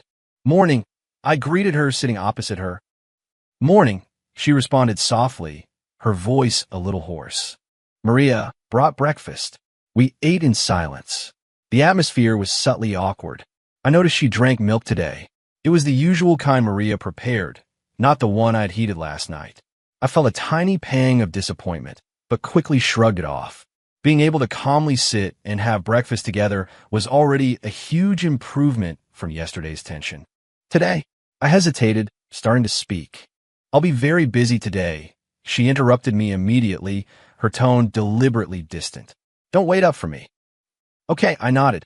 She quickly finished breakfast, picked up her bag and coat, and stood to leave. At the door, she paused. Without turning around, her voice drifted softly back. "The milk, thank you." Then she opened the door and quickly walked out like a gust of wind. I stood there, stunned, until the door clicked shut, then slowly came back to myself. A smile, uncontrollable, spread across my face. She said thank you, even though her voice was so soft, so quick, as if she was afraid I would hear. But my heart, because of those 2 words, felt like it was soaking in warm honey, swelling with sweetness. All day, my mood was like a roller coaster, soaring from rock bottom to the clouds. She was slowly accepting my kindness. Even if her steps were small, and slow, but she was moving forward. That was enough. In the afternoon, I received an encrypted email from the detective. I opened it to find several photos and a brief report. The photos showed Blake Harrison meeting with an unfamiliar man in various locations. Their body language suggested a close relationship. The report indicated that the unfamiliar man was a minor shareholder in Horizon Tech, and Blake had recently transferred large sums of money into this man's offshore accounts. More importantly, the detective had discovered that Blake had been frequently contacting some long-serving board members of Cole Enterprises. Cole Enterprises, my father's company. What was Blake trying to do? Combining this with the condition he mentioned yesterday, a vague and terrifying hypothesis formed in my mind. Was he trying to use Cole Enterprises' influence to target Vivian? To force her to agree to some condition? That bastard. I clenched my fist, my knuckles turning white. I had to stop him quickly. But the current me had amnesia, no real say in Cole Enterprises. Directly intervening would likely backfire. What to do? I forced myself to calm down, carefully piecing together the clues. Blake, Horizon Tech, Cole Enterprises old guard. Perhaps I could start with that minor shareholder of Horizon Tech. If he flipped and testified against Blake, a plan slowly formed in my mind. It was risky, but worth a try. That night, Vivian indeed returned very late. I sat in the living room waiting for her, the lights off. Close to midnight, she finally walked in, her steps heavy with fatigue. Seeing me sitting in the dark, she jumped, instinctively taking a step back. Why aren't you asleep yet? She turned on the entrance light, frowning at me, her voice tinged with exhaustion and impatience. Waiting for you. I stood up and walked toward her. Under the light, her face looked terrible, with deep circles of fatigue under her eyes. Something wrong. She walked around me, intending to get a glass of water. Any progress on the Horizon Tech situation? I asked, following her. Her back stiffened, and her voice turned cold. I told you it's none of your business. What if I told you I could help? I said softly, watching her pour water. She spun around abruptly, water splashing from the glass. You help me? She scoffed as if she'd heard the biggest joke, a mocking curve on her lips. Ethan Cole, how are you going to help me? With your identity as the Cole Enterprises heir? Or with this inexplicable sympathy you have after losing your memory? Her eyes were sharp as knives, filled with the anger of being underestimated and a deep sense of helplessness. I'm not sympathizing with you. I met her gaze, utterly serious. I just don't want to see you get bullied. Who can bully me? She sneered, but her eyes flickered. Blake Harrison, I stated directly, and the people behind him. Vivian's face instantly changed. She stared at me, her voice a hiss through gritted teeth. What do you know? I know he's causing trouble behind the scenes. I know he wants to use Cole Enterprises to pressure you, to force you to agree to some condition. I took a step closer to her. Tell me, what is that condition? Vivian looked at me, so close, her breathing quickening. Her eyes were filled with struggle, anger, and a hint of being exposed and flustered. It has nothing to do with you. She pushed me away abruptly, the water glass falling to the floor with a sharp crash. Water splattered on her pant leg and my slippers. How can it have nothing to do with me? I also flared up a bit, grabbing her wrist, my grip unintentionally tightening. You're my wife. Someone is bullying my wife, and you're telling me it has nothing to do with me? Wife. Vivian seemed provoked by the word, suddenly looking up, her eyes red, her voice filled with suppressed sobs and despair. Ethan, honestly, when have you ever truly treated me as your wife? Before your amnesia, you saw me as a viper, avoiding me at all costs. After your amnesia, you're only still here because you have nowhere else to go, because of guilt, because you pity me. What's the point of saying all this now? Her accusations, like knives, brutally carved at my heart. So this was what she truly believed. So my closeness to her was just an act of charity and pity. No, that's not it. I wanted to retort, wanted to tell her it wasn't true.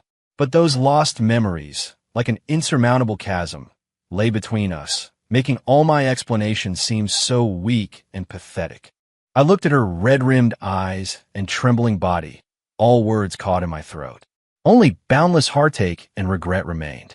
I released her hand, slowly raising mine, wanting to wipe away the tears from her eyes. But she recoiled like a startled rabbit, backing against the cold wall, looking at me with apprehension. "Don't touch me." Her voice was very soft, but carried a heart-piercing pain. My hand froze in midair. My heart felt as if it had been utterly shattered by her words. We stood there, facing each other. The air was thick with the dampness of spilled water and her unspoken sorrow. After who knows how long, she took a deep breath, forcibly composed herself, and walked around me towards the stairs. Her steps were unsteady, her silhouette so thin it ached my heart. As she stepped on the stairs, I heard her say very, very softly, as if to herself, or perhaps as a final declaration, "My business is none of your concern. And you can't handle it anyway. And you can't handle it anyway." This sentence, like a poisoned icicle, pierced the softest part of my heart, instantly freezing all my blood. I watched her silhouette disappear around the stairwell, her resolute posture seemingly severing the last faint connection between us. On the floor lay shattered glass and winding water stains, like our relationship now, a complete mess. I stood there, my hands and feet icy cold, my chest feeling like a gaping hole, cold wind howling through it. Can't handle it, right? An amnesiac who couldn't even figure out his own past. How could he so arrogantly claim to protect her? How could he meddle in her affairs? A profound sense of helplessness and frustration engulfed me. I didn't even have the courage to follow her, because I didn't know what else to say. Any words, in the face of brutal reality and blank memories, would seem pale and ridiculous. I stood in the living room all night, like a frozen statue, until the sky began to lighten and the first rays of dawn appeared. Maria came down to prepare breakfast, startled to see me. "Mr. Cole, you didn't sleep all night?" she asked, looking at my bloodshot eyes and haggard face with concern. I shook my head, my voice hoarse. "I'm fiending." I turned, dragging my stiff body upstairs. Passing the master bedroom, the door was still closed. I returned to my room, splashed cold water on my face, trying to clear my head. The man in the mirror was pale, his eyes hollow, a shadow of stubble on his chin, looking utterly disheveled. This was me, a useless man who couldn't even protect his own wife. "No, not like this." I vigorously wiped my face, my eyes hardening with determination. She said, "Don't meddle," and I shouldn't. She told me to stay away, and I should really stay away. The old me might have, but the current me, no. Since words couldn't earn her trust, then I would prove it with actions. I pulled out my phone and called the detective again. "I need you to speed up the investigation on everything I asked for." My voice was hoarse from sleepless night, but unusually calm. "Also, arrange a meeting for me with Mark Jenkins, that minor shareholder of Horizon Tech." "Mr. Cole, this..." The detective hesitated. "Mark Jenkins is Blake Harrison's man. He won't be easy to meet, and it could be dangerous." "Dangerous?" I pulled a cold smile. "Do as I say." Hanging up, I looked at the sky gradually brightening outside my window. The gloom in my heart from Vivian's rejection was replaced by a sense of desperate resolve. Since I couldn't breach her defenses from within, I would dismantle the problem from the outside. Blake Harrison, Horizon Tech, the Cole Enterprises old guard. I would clear these obstacles from her path, no matter the method. Vivian had left early, without even eating breakfast. We tacitly avoided seeing each other. That was fine. Meeting now, aside from arguments and mutual hurt, was meaningless. I needed time to set everything in motion. All day, I stayed in my room, directing things remotely via phone and email. More evidence poured in from the detective about Blake Harrison's collusion with some Cole Enterprises elders, financial transactions, meeting photos, even a few blurry audio recordings. It seemed Blake had spent a lot to oppose Vivian and had left many weaknesses. As for Mark Jenkins, after the detective offered sufficient bait, a sum far greater than Blake's promise, and hints that he could help him escape Blake's control, he finally agreed to meet. The meeting was set for 8 p.m. at a private club on the outskirts of the city, known for its discretion. Hanging up the phone, I took a deep breath. Success or failure, it all came down to this. At 7:30 p.m., I changed into an inconspicuous black casual outfit, put on a hat and mask, and quietly left the mansion through the back door. I told no one, not even Vivian. In the private room at the club, the air was thick with smoke. Mark Jenkins was a middle-aged man in his 40s, slightly overweight, with shifty eyes, displaying the shrewdness and caution typical of a businessman. He seemed surprised to see me alone, but mostly wary. "Mr. Cole, is it really you?" he asked, scrutinizing me, his tone tentative. "I heard you were unwell, recuperating at home. A minor accident, nothing serious." I sat opposite him, removed my mask, and looked at him calmly. "Mr. Jenkins, let's skip the pleasantries and get straight to business." Mark chuckled dryly, rubbing his hands. "Mr. Cole, you're a straight shooter. I wonder why you call me here. Blake Harrison instructed you to sabotage Hayes Industries in the Horizon Tech merger and to demand a higher price, correct?" I stated directly. Mark's face changed, his eyes instantly panicked. "Mr. Cole, you can't just say things like that. Mr. Harrison and I are just casual friends." "Are you?" I pulled out my phone, displayed the photos the detective had sent, and slid it across the table to him. "These financial transactions and your meetings at the private club, are those also just casual friends?" The photos clearly showed Mark and Blake with their arms around each other, and bank statements with large transfer records. Mark's forehead broke out in a cold sweat, his face pale. "Mr. Cole, what do you mean by this?" "My meaning is simple." I leaned forward, my gaze fixed on him, an undeniable pressure in my voice. "Stop causing trouble for Hayes Industries. Cooperate with Vivian Hayes on the merger. And give me the evidence you have regarding Blake Harrison's use of Cole Enterprises resources to suppress Hayes Industries." Mark violently shook his head, as if he'd heard something terrifying. "No, absolutely not. Blake Harrison won't let me get away with it." "Mr. Cole, you don't understand. Blake, what did he promise you? Shares in Cole Enterprises? Or a cut of the profits if Hayes Industries merger succeeds?" I interrupted him, my voice cold.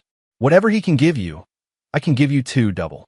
And I can guarantee your safety, help you completely escape Blake's control." I pulled out a pre-written check and pushed it across to Mark. The amount on it was enough to tempt him. Mark stared at the check, his eyes filled with struggle and greed, but even more fear. "Mr. Cole, it's not about the money. Blake, he has leverage over me. And he has people inside Cole Enterprises. He's very influential.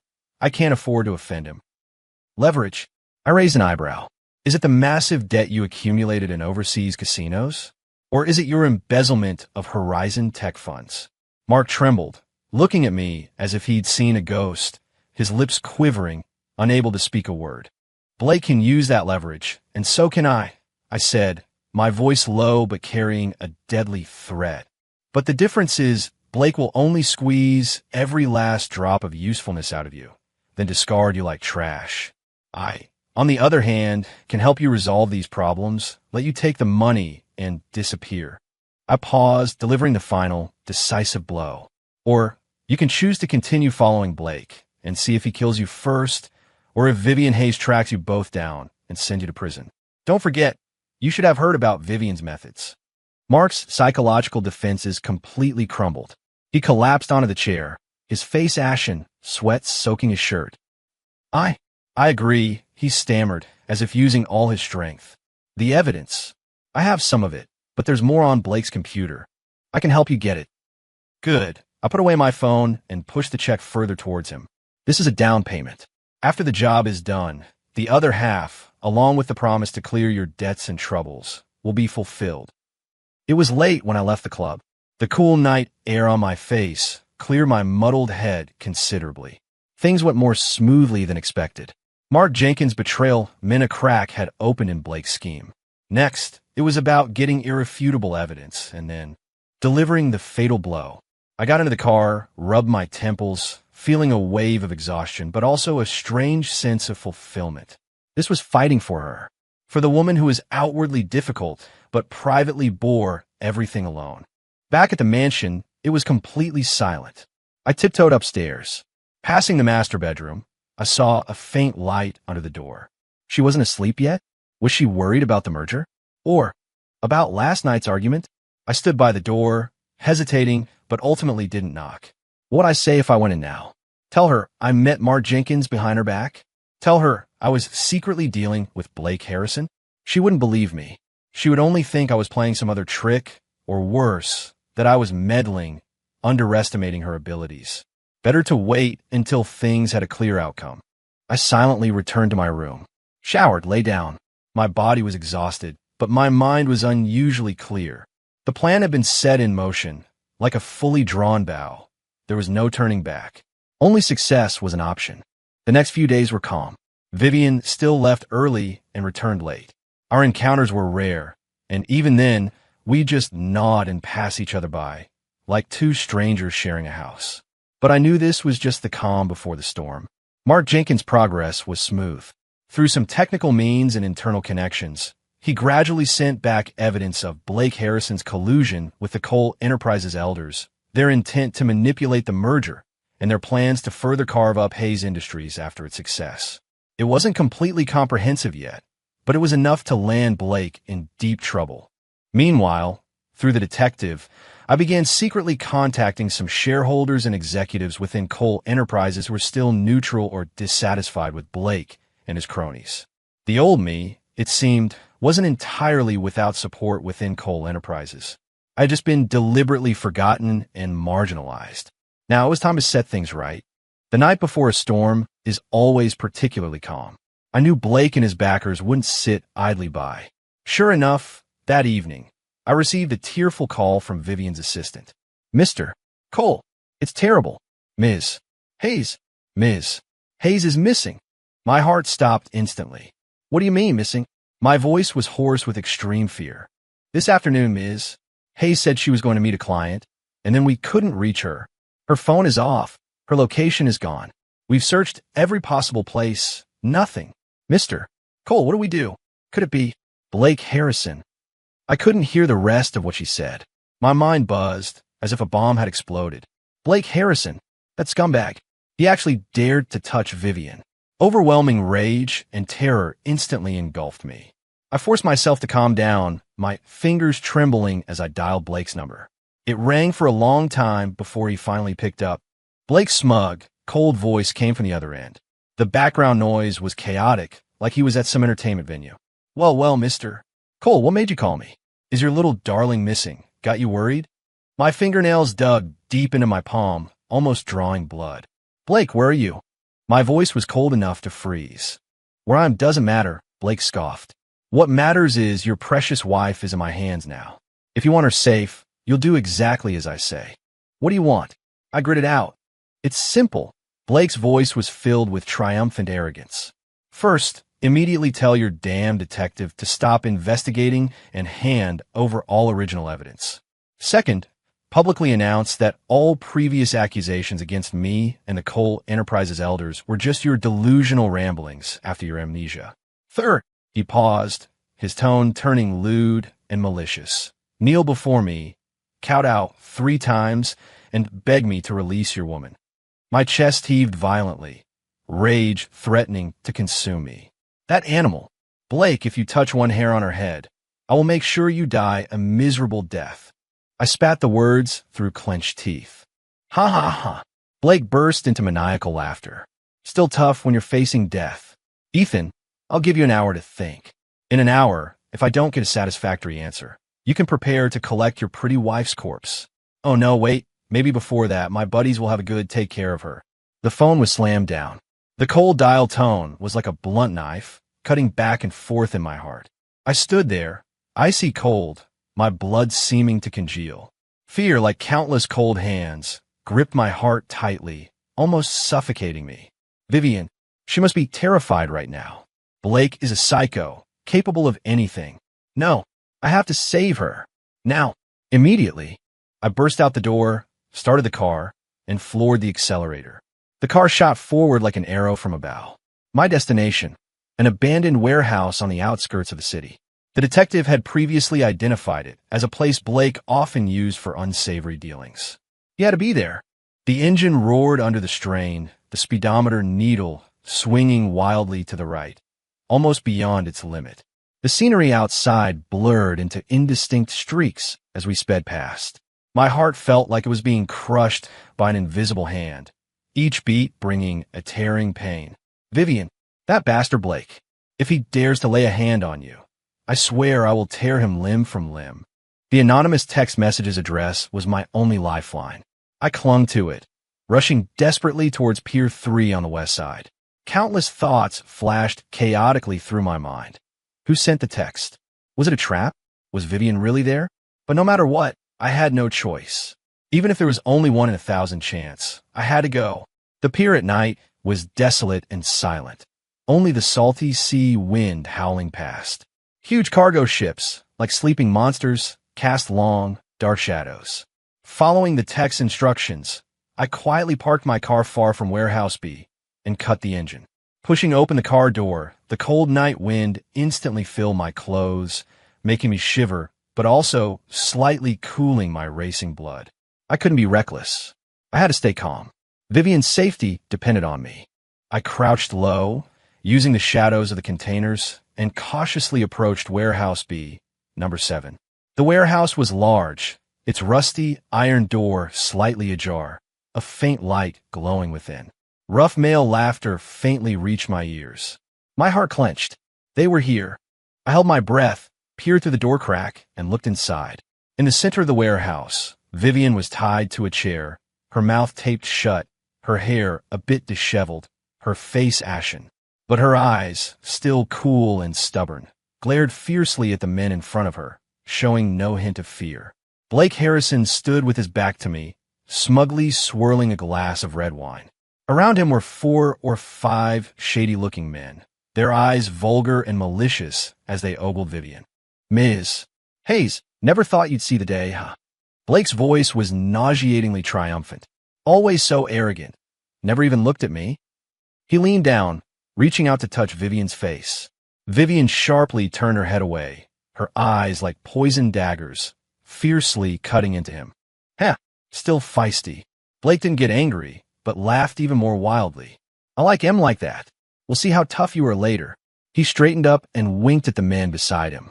Guys, keep a close eye on her. When that useless Ethan gets here, we'll have some real fun with his woman right in front of him. Let him know what happens when you cross Blake Harrison. The men chuckled obscenely, rubbing their hands together. Rage instantly overwhelmed my rationality. Bastard. I almost charged in without thinking, but my remaining sanity held me back. They outnumbered me. A direct confrontation had no chance. I had to use strategy. I forced myself to calm down, quickly assessing the warehouse environment, the number of men, and their positions.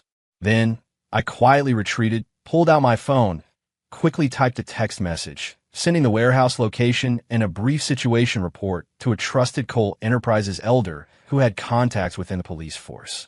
Bring reliable personnel immediately. Rescue. Keep it confidential. After all that, I put my phone on silent, took a deep breath, and picked up a rusted iron pipe about half a meter long, gripping it tightly. The cold touch slightly calmed my racing blood. Now, I needed to create a distraction to buy time. I circled to the side of the warehouse, found a damaged vent, picked up a stone, and forcefully threw it at a pile of discarded oil drums in the distance. Clang! The loud noise was incredibly jarring in the silent pier. What was that sound? Someone's outside. The lewd laughter inside the warehouse instantly ceased. Blake and the men immediately became alert, grabbing nearby clubs and knives, cautiously moving towards the door. Now, like a lurking leopard, I burst from my hiding spot. Using the moment their attention was diverted, I launched an attack from their flank. My target, the blonde guy closest to me. Crack! The iron pipe, carrying all my anger and strength, slammed into the back of his neck. He didn't even have time to scream before he crumpled to the ground. Damn it, it's Ethan. He's here, Blake realized, roaring with a mix of shock and fury. Get him! The remaining 4 men immediately rushed at me, wielding their weapons. The warehouse space was limited, making it hard to dodge. Relying on the element of surprise and a reckless, desperate ferocity, I swung the iron pipe, blocking the first wave of attacks. The pipe clashed with clubs and knives, emitting screeching metallic sounds, sparks flying. I took several hits, a burning pain spreading through my body, but my adrenaline surged, making me almost impervious to the pain. My eyes were fixed on Vivian, tied to the chair. She saw me appear, her pupils dilating. Muffled cries came from behind her taped mouth, and her body struggled violently, her eyes filled with worry and fear. She was worried about me. This realization, like a shot of adrenaline, surged through my body, giving me boundless strength. "Vivian, don't be afraid. I'm here," I yelled at her while parrying attacks. Blake, hiding behind his men, screamed in frustration. "Useless. For if you can't even handle one of him, beat him to death." The four men attacked even more fiercely.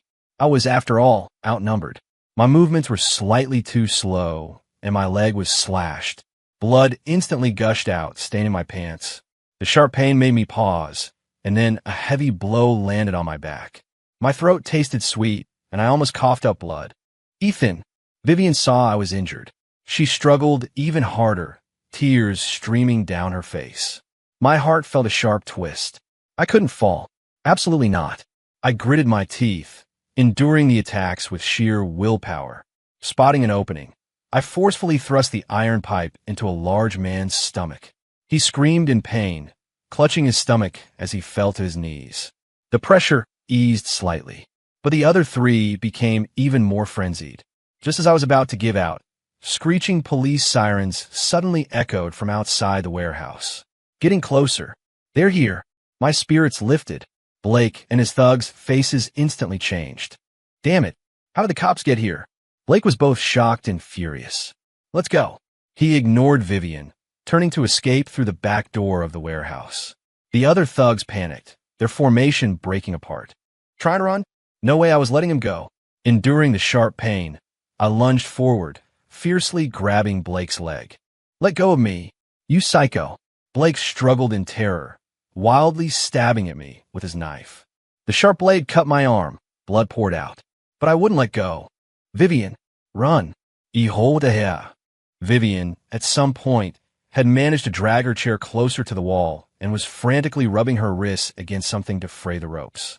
Seeing me stabbed by Blake, her eyes instantly flared with an almost insane despair and fury. Just then, the warehouse door was violently flung open. "Police, don't move." Several powerful flashlights cut through the darkness, illuminating the warehouse as if it were daylight. Several uniformed officers rushed in, quickly securing the scene. The thugs, seeing the police, immediately put their hands on their heads and squatted down, not daring to resist. Blake was also wrestled down by the police who rushed in next. "Let me go. Do you know who I am? My father is Blake Harrison Sr." Blake continued to struggle and yell in vain. A crisis, it seemed, was temporarily averted.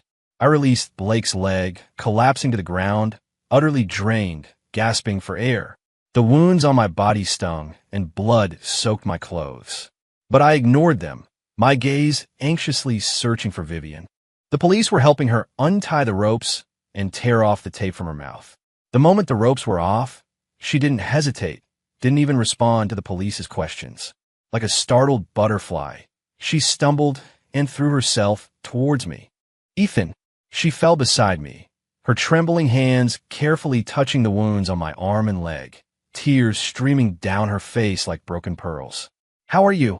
Does it hurt? You're bleeding so much." Her voice was choked with sobs and an unprecedented panic. Her usually cool eyes were now brimming with heartache and fear. This was the first time I had ever seen her so out of control, so vulnerable, and it was for me. My heart felt like it was filled with the softest thing, all pain becoming insignificant in that moment. "I'm fine, don't cry." I raised my uninjured hand, wanting to wipe away her tears, but paused because of the bloodstains on my hand. But she grabbed my hand, pressing it tightly against her cool cheek, her tears wetting the back of my hand. "You idiot. Who told you to come alone? It was so dangerous." She sobbed, rambling incoherently. "What would I do if something happened to you?" Her words, like a bolt of lightning, exploded in my mind. She was afraid of losing me. This realization made my heart pound, almost bursting from my chest. I turned my hand, gripping her cool hand tightly. My gaze met her tear-filled eyes. "Because you were here." My voice was a little hoarse from blood loss and emotion, but incredibly clear, incredibly firm. Through hell and high water, I had to come. Vivian stared at me, tears streaming even faster. But she didn't flinch, didn't push me away. Instead, she reached out her other hand and gently caressed my injured cheek, her fingertips trembling slightly with an unspoken tenderness.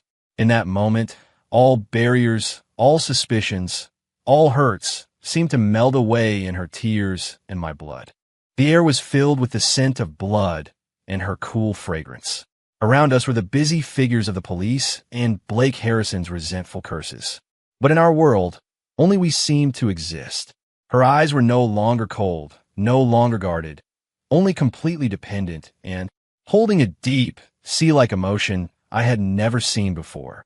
I looked at her face, so close, tear-stained yet still breathtakingly beautiful, and an inexpressible urge surged through me. I slowly leaned down closer to her. This time, she didn't flinch. She even, subtly, closed her eyes. Long eyelashes still held glistening tears, like trembling butterfly wings. Just as my lips were about to meet hers, Mr. Cole, Ms. Hayes, we need to take your statements. Also, the ambulance will be here shortly. Let's treat your wounds first. A police officer's voice sounded nearby. The intimate atmosphere was broken. Vivian abruptly opened her eyes, her cheeks instantly flushing. She recoiled like a startled deer, hurriedly lowering her head. I looked at her flushed ears, feeling a little regretful, but mostly filled with overwhelming sweetness and contentment.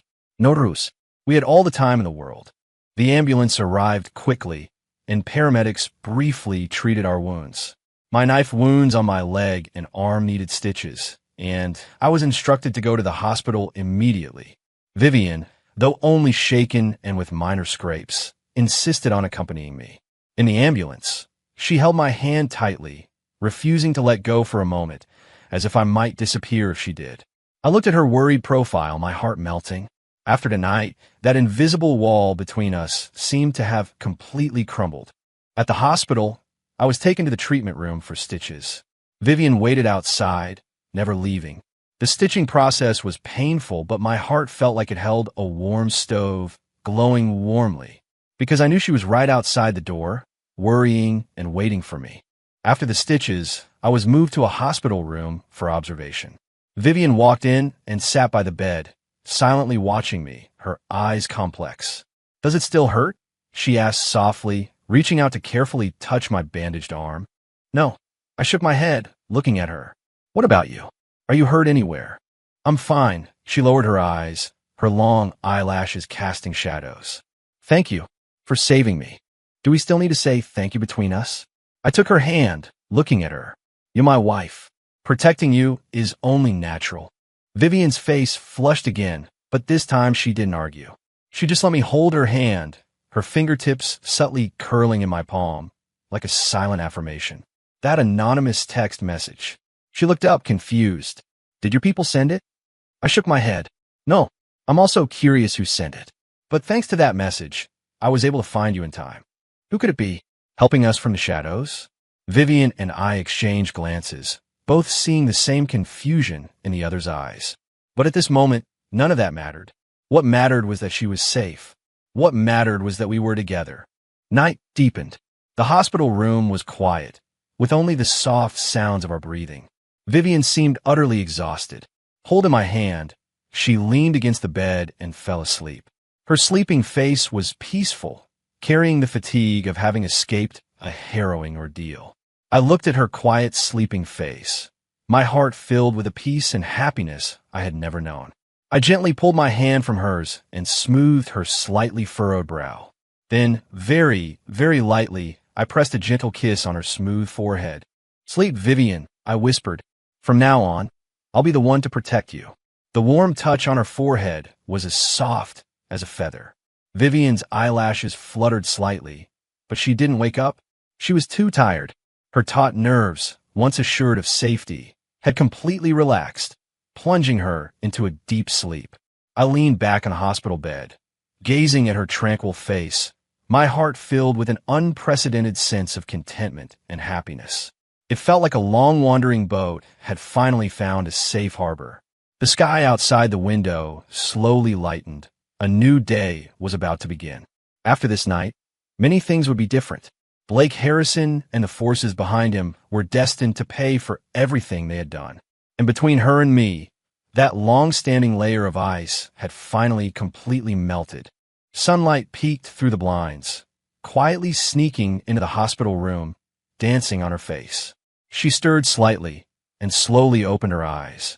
The initial haze of sleep faded, and when she recognized her surroundings and my gaze fixed on her, her eyes instantly cleared, carrying a faint, almost imperceptible shyness. "You're awake?" She sat up straight, smoothing her slightly disheveled hair. Her voice had returned to its usual coolness, but the deliberately maintained distance was gone. "Yeah," I said, looking at her, a smile spreading across my lips. "Did you sleep well?" Her cheeks flushed slightly. She avoided my gaze, looking at my bandaged arm and leg, her brows furrowed. "Do your wounds still hurt?" "No." I shook my head, reaching out to take her hand, but she recoiled as if burned, pulling it away sharply. Her movement was so fast, it almost created a draft. I paused, surprised. Was she still unaccustomed to such intimate contact? The tearful Vivian who had clung to my hand last night seemed like just a hallucination. Vivian also seemed to realize her reaction was excessive. She pursed her lips, her eyes flickering, then whispered, "I'll go call the doctor to check on you." With that, she practically fled. I looked at her retreating figure and smiled helplessly. "It's okay. We have plenty of time." I had enough patience to wait for her to fully open her heart to me. After the doctor examined me, he said my wounds were healing well, but I still needed to stay in the hospital for 2 days for observation. Vivian silently noted the doctor's instructions, then left for a bit. When she returned, she carried a thermos. "Maria made some oatmeal and a few small dishes," she said, placing the items on the nightstand. She awkwardly dished out a bowl and handed it to me. "Eat something." I looked at the steaming white oatmeal, my heart warm. "My hand's a little inconvenient," I said, looking into her eyes deliberately. Vivian's movement stopped. She looked at my bandaged arm, then at the bowl in her hand. Her ears flushed visibly. After a few seconds of internal struggle, she finally sat down, picked up the spoon, scooped a bit of oatmeal, gently blew on it, then offered it to my mouth. Her movements were still a little stiff, and her eyes avoided mine. But in my heart, I was already overjoyed. "Oh yeah, my wife is feeding me oatmeal again." I opened my mouth and ate, my eyes fixed on her. She grew uncomfortable under my gaze and snapped, "What are you staring at?" "Eat. My wifey's beautiful," I said with a grin after swallowing the oatmeal. Her cheeks flushed even redder. She scooped another spoonful, rather roughly stuffing it into my mouth, trying to shut me up, but I continued, muffled, "The oatmeal my wifey feeds me is the best oatmeal in the world." Her movements paused slightly, her eyelashes fluttering. She didn't look up, just mumbled, "Sweet talker." Sunlight streamed on her lowered eyelashes, casting small shadows. In that moment, everything felt perfectly peaceful. I wish time could stop right there. Over the next 2 days, Vivian stayed in my hospital room almost constantly. Her phone rang incessantly with company matters, but each time she finished a call, she would immediately return to the room. She no longer resisted my proximity. When I held her hand, she would still stiffen slightly, but she wouldn't immediately pull away. When I told her silly jokes, she still wouldn't laugh heartily, but the corners of her lips would curve distinctly. When I watched her sleep, she would unconsciously lean towards me. The invisible barrier between us was slowly disappearing, replaced by an unspoken intimacy and understanding. The day I was discharged, the sun was shining brightly. Vivian drove me home herself. As I got into the car, she handed me a folder. "What's this?" I asked, puzzled, taking it. "Take a look," she said, starting the car, her gaze fixed on the road, her tone even. I opened the folder. Inside were a share transfer agreement and several asset certificates. A quick glance revealed astonishingly large sums of money. "This is—" I looked at her shocked. "Blake Harrison and those Cole Enterprises elders have been officially investigated. These are some of the assets and shares they previously embezzled from Cole Enterprises and from you personally." Vivian's voice was calm, as if discussing the most ordinary thing. "I got them back for you." I looked at her comp profile, a storm raging in my heart. In the 2 days I was hospitalized, she had quietly done so much. She had, with lightning speed, cleared out Blake Harrison and those parasites, and even helped me reclaim my lost assets. How? How'd you do it? My voice was a little dry. Just business, she said dismissively, glancing at me. What? Do you think I shouldn't interfere in Cole Enterprises' affairs? No. I immediately denied, my heart filled with an inexpressible emotion and a strange feeling of being protected by a powerful force. I had always wanted to protect her.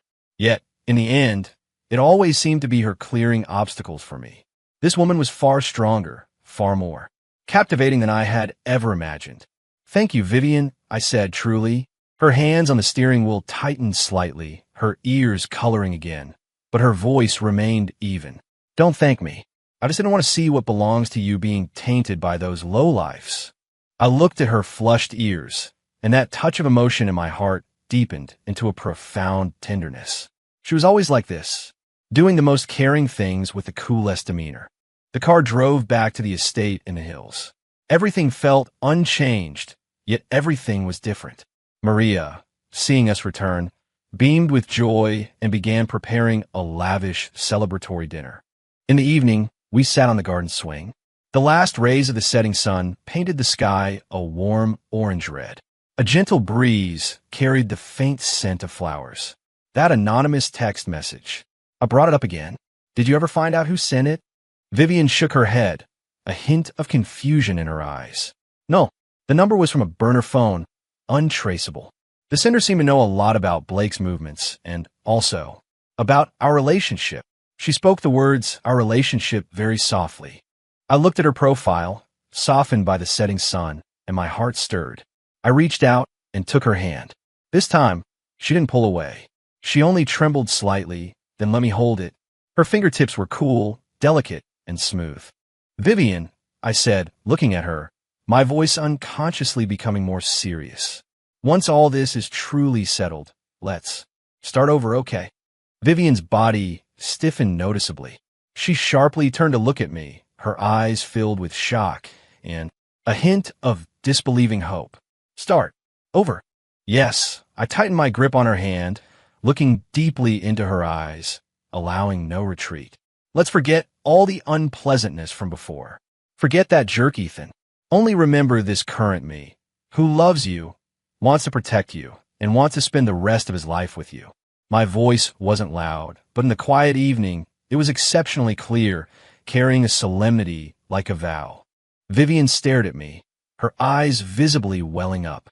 Tears quickly blurred her beautiful eyes. She opened her mouth, wanting to say something, but no sound came out. Only large, unbidden tears streamed down her cheeks, like broken pearls scalding my hand. I panicked, fumbling to wipe her tears away. Don't cry. What's wrong? Did I say something wrong? She vigorously shook her head, but her tears flowed even faster. Then, completely unprepared, she suddenly threw herself into my arms. Her arms wrapped tightly around my waist, her face buried deep in my chest, her shoulders trembling slightly with suppressed sobs. Her warm tears quickly soaked my shirt. I froze. This was the first time she had embraced me so actively, so clearly. She was showing me her vulnerability and dependence. I slowly raised my hands and gently hugged her back, stroking her back rhythmically, like comforting a frightened animal. Don't cry, I murmured softly. From now on, I'll never let you cry again. She cried even harder in my arms, as if all the grievances, anxieties, and pains of the past years were finally being completely released through this opportunity. After who knows how long, her crying gradually subsided into quiet sniffles. She remained nestled in my arms, not moving. The sun had completely set below the horizon. Night fell, and stars began to twinkle in the inky blue sky. The garden lights automatically switched on, casting a soft glow. Ethan, she mumbled from within my arms, her voice still thick with tears. HM, I softly responded. Do you mean it? Her voice was very quiet, with a hint of uncertain probing. Of course I mean it, I replied without hesitation, cupping her face and making her look into my eyes. Her eyes were red from crying, like a small rabbit's, her face still tear-streaked, looking both pitiful and adorable. I leaned down and very, very gently kissed away the tears from the corner of her eyes. They were salty, yet carried her unique, cool fragrance. Her body trembled slightly. She closed her eyes, her long eyelashes fluttering like butterfly wings. She didn't resist. My kiss, following her tear tracks, slowly moved downwards, eventually landing on her slightly parted, soft, and cool lips. Like a butterfly resting on a petal. Gentle, precious. Her breathing instantly paused, her body stiffening for a moment. Then like melting ice, she slowly softened. The hands wrapped around my waist unconsciously tightened, responding to my kiss with a clumsy tenderness. The night breeze was soft, the sky full of stars. The swing gently swayed. Everything else vanished. Only the mingling sounds of our breaths and heartbeats remained. And on our lips, that sweet, heart-stirring taste. This kiss, unlike previous ones, carried no desperate possessiveness or tenacity. Instead, it was filled with tenderness, promises, and love. After who knows how long, we finally broke apart, breathless. Foreheads touching, breaths mingling. Her cheeks were flushed, her eyes moist, reflecting the starlight and me. "Vivian Hayes," I said, looking in her eyes, each word clear and distinct. "I love you." Her pupils suddenly dilated, instantly welling up with even more moisture. But this time she didn't cry. She just looked at me for a very, very long time. Then she stood on tiptoe and initiated a kiss on my lips, using a kiss to answer everything. Moonlight streamed down like water, gently enveloping us as we embraced. I knew, from this moment on, we were truly starting over.